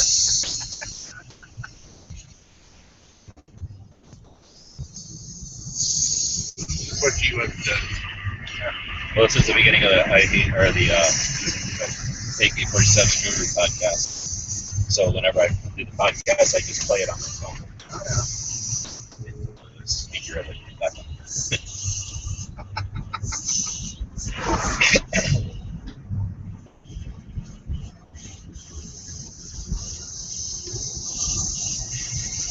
I have no idea what other audio files it's going to find on here, though.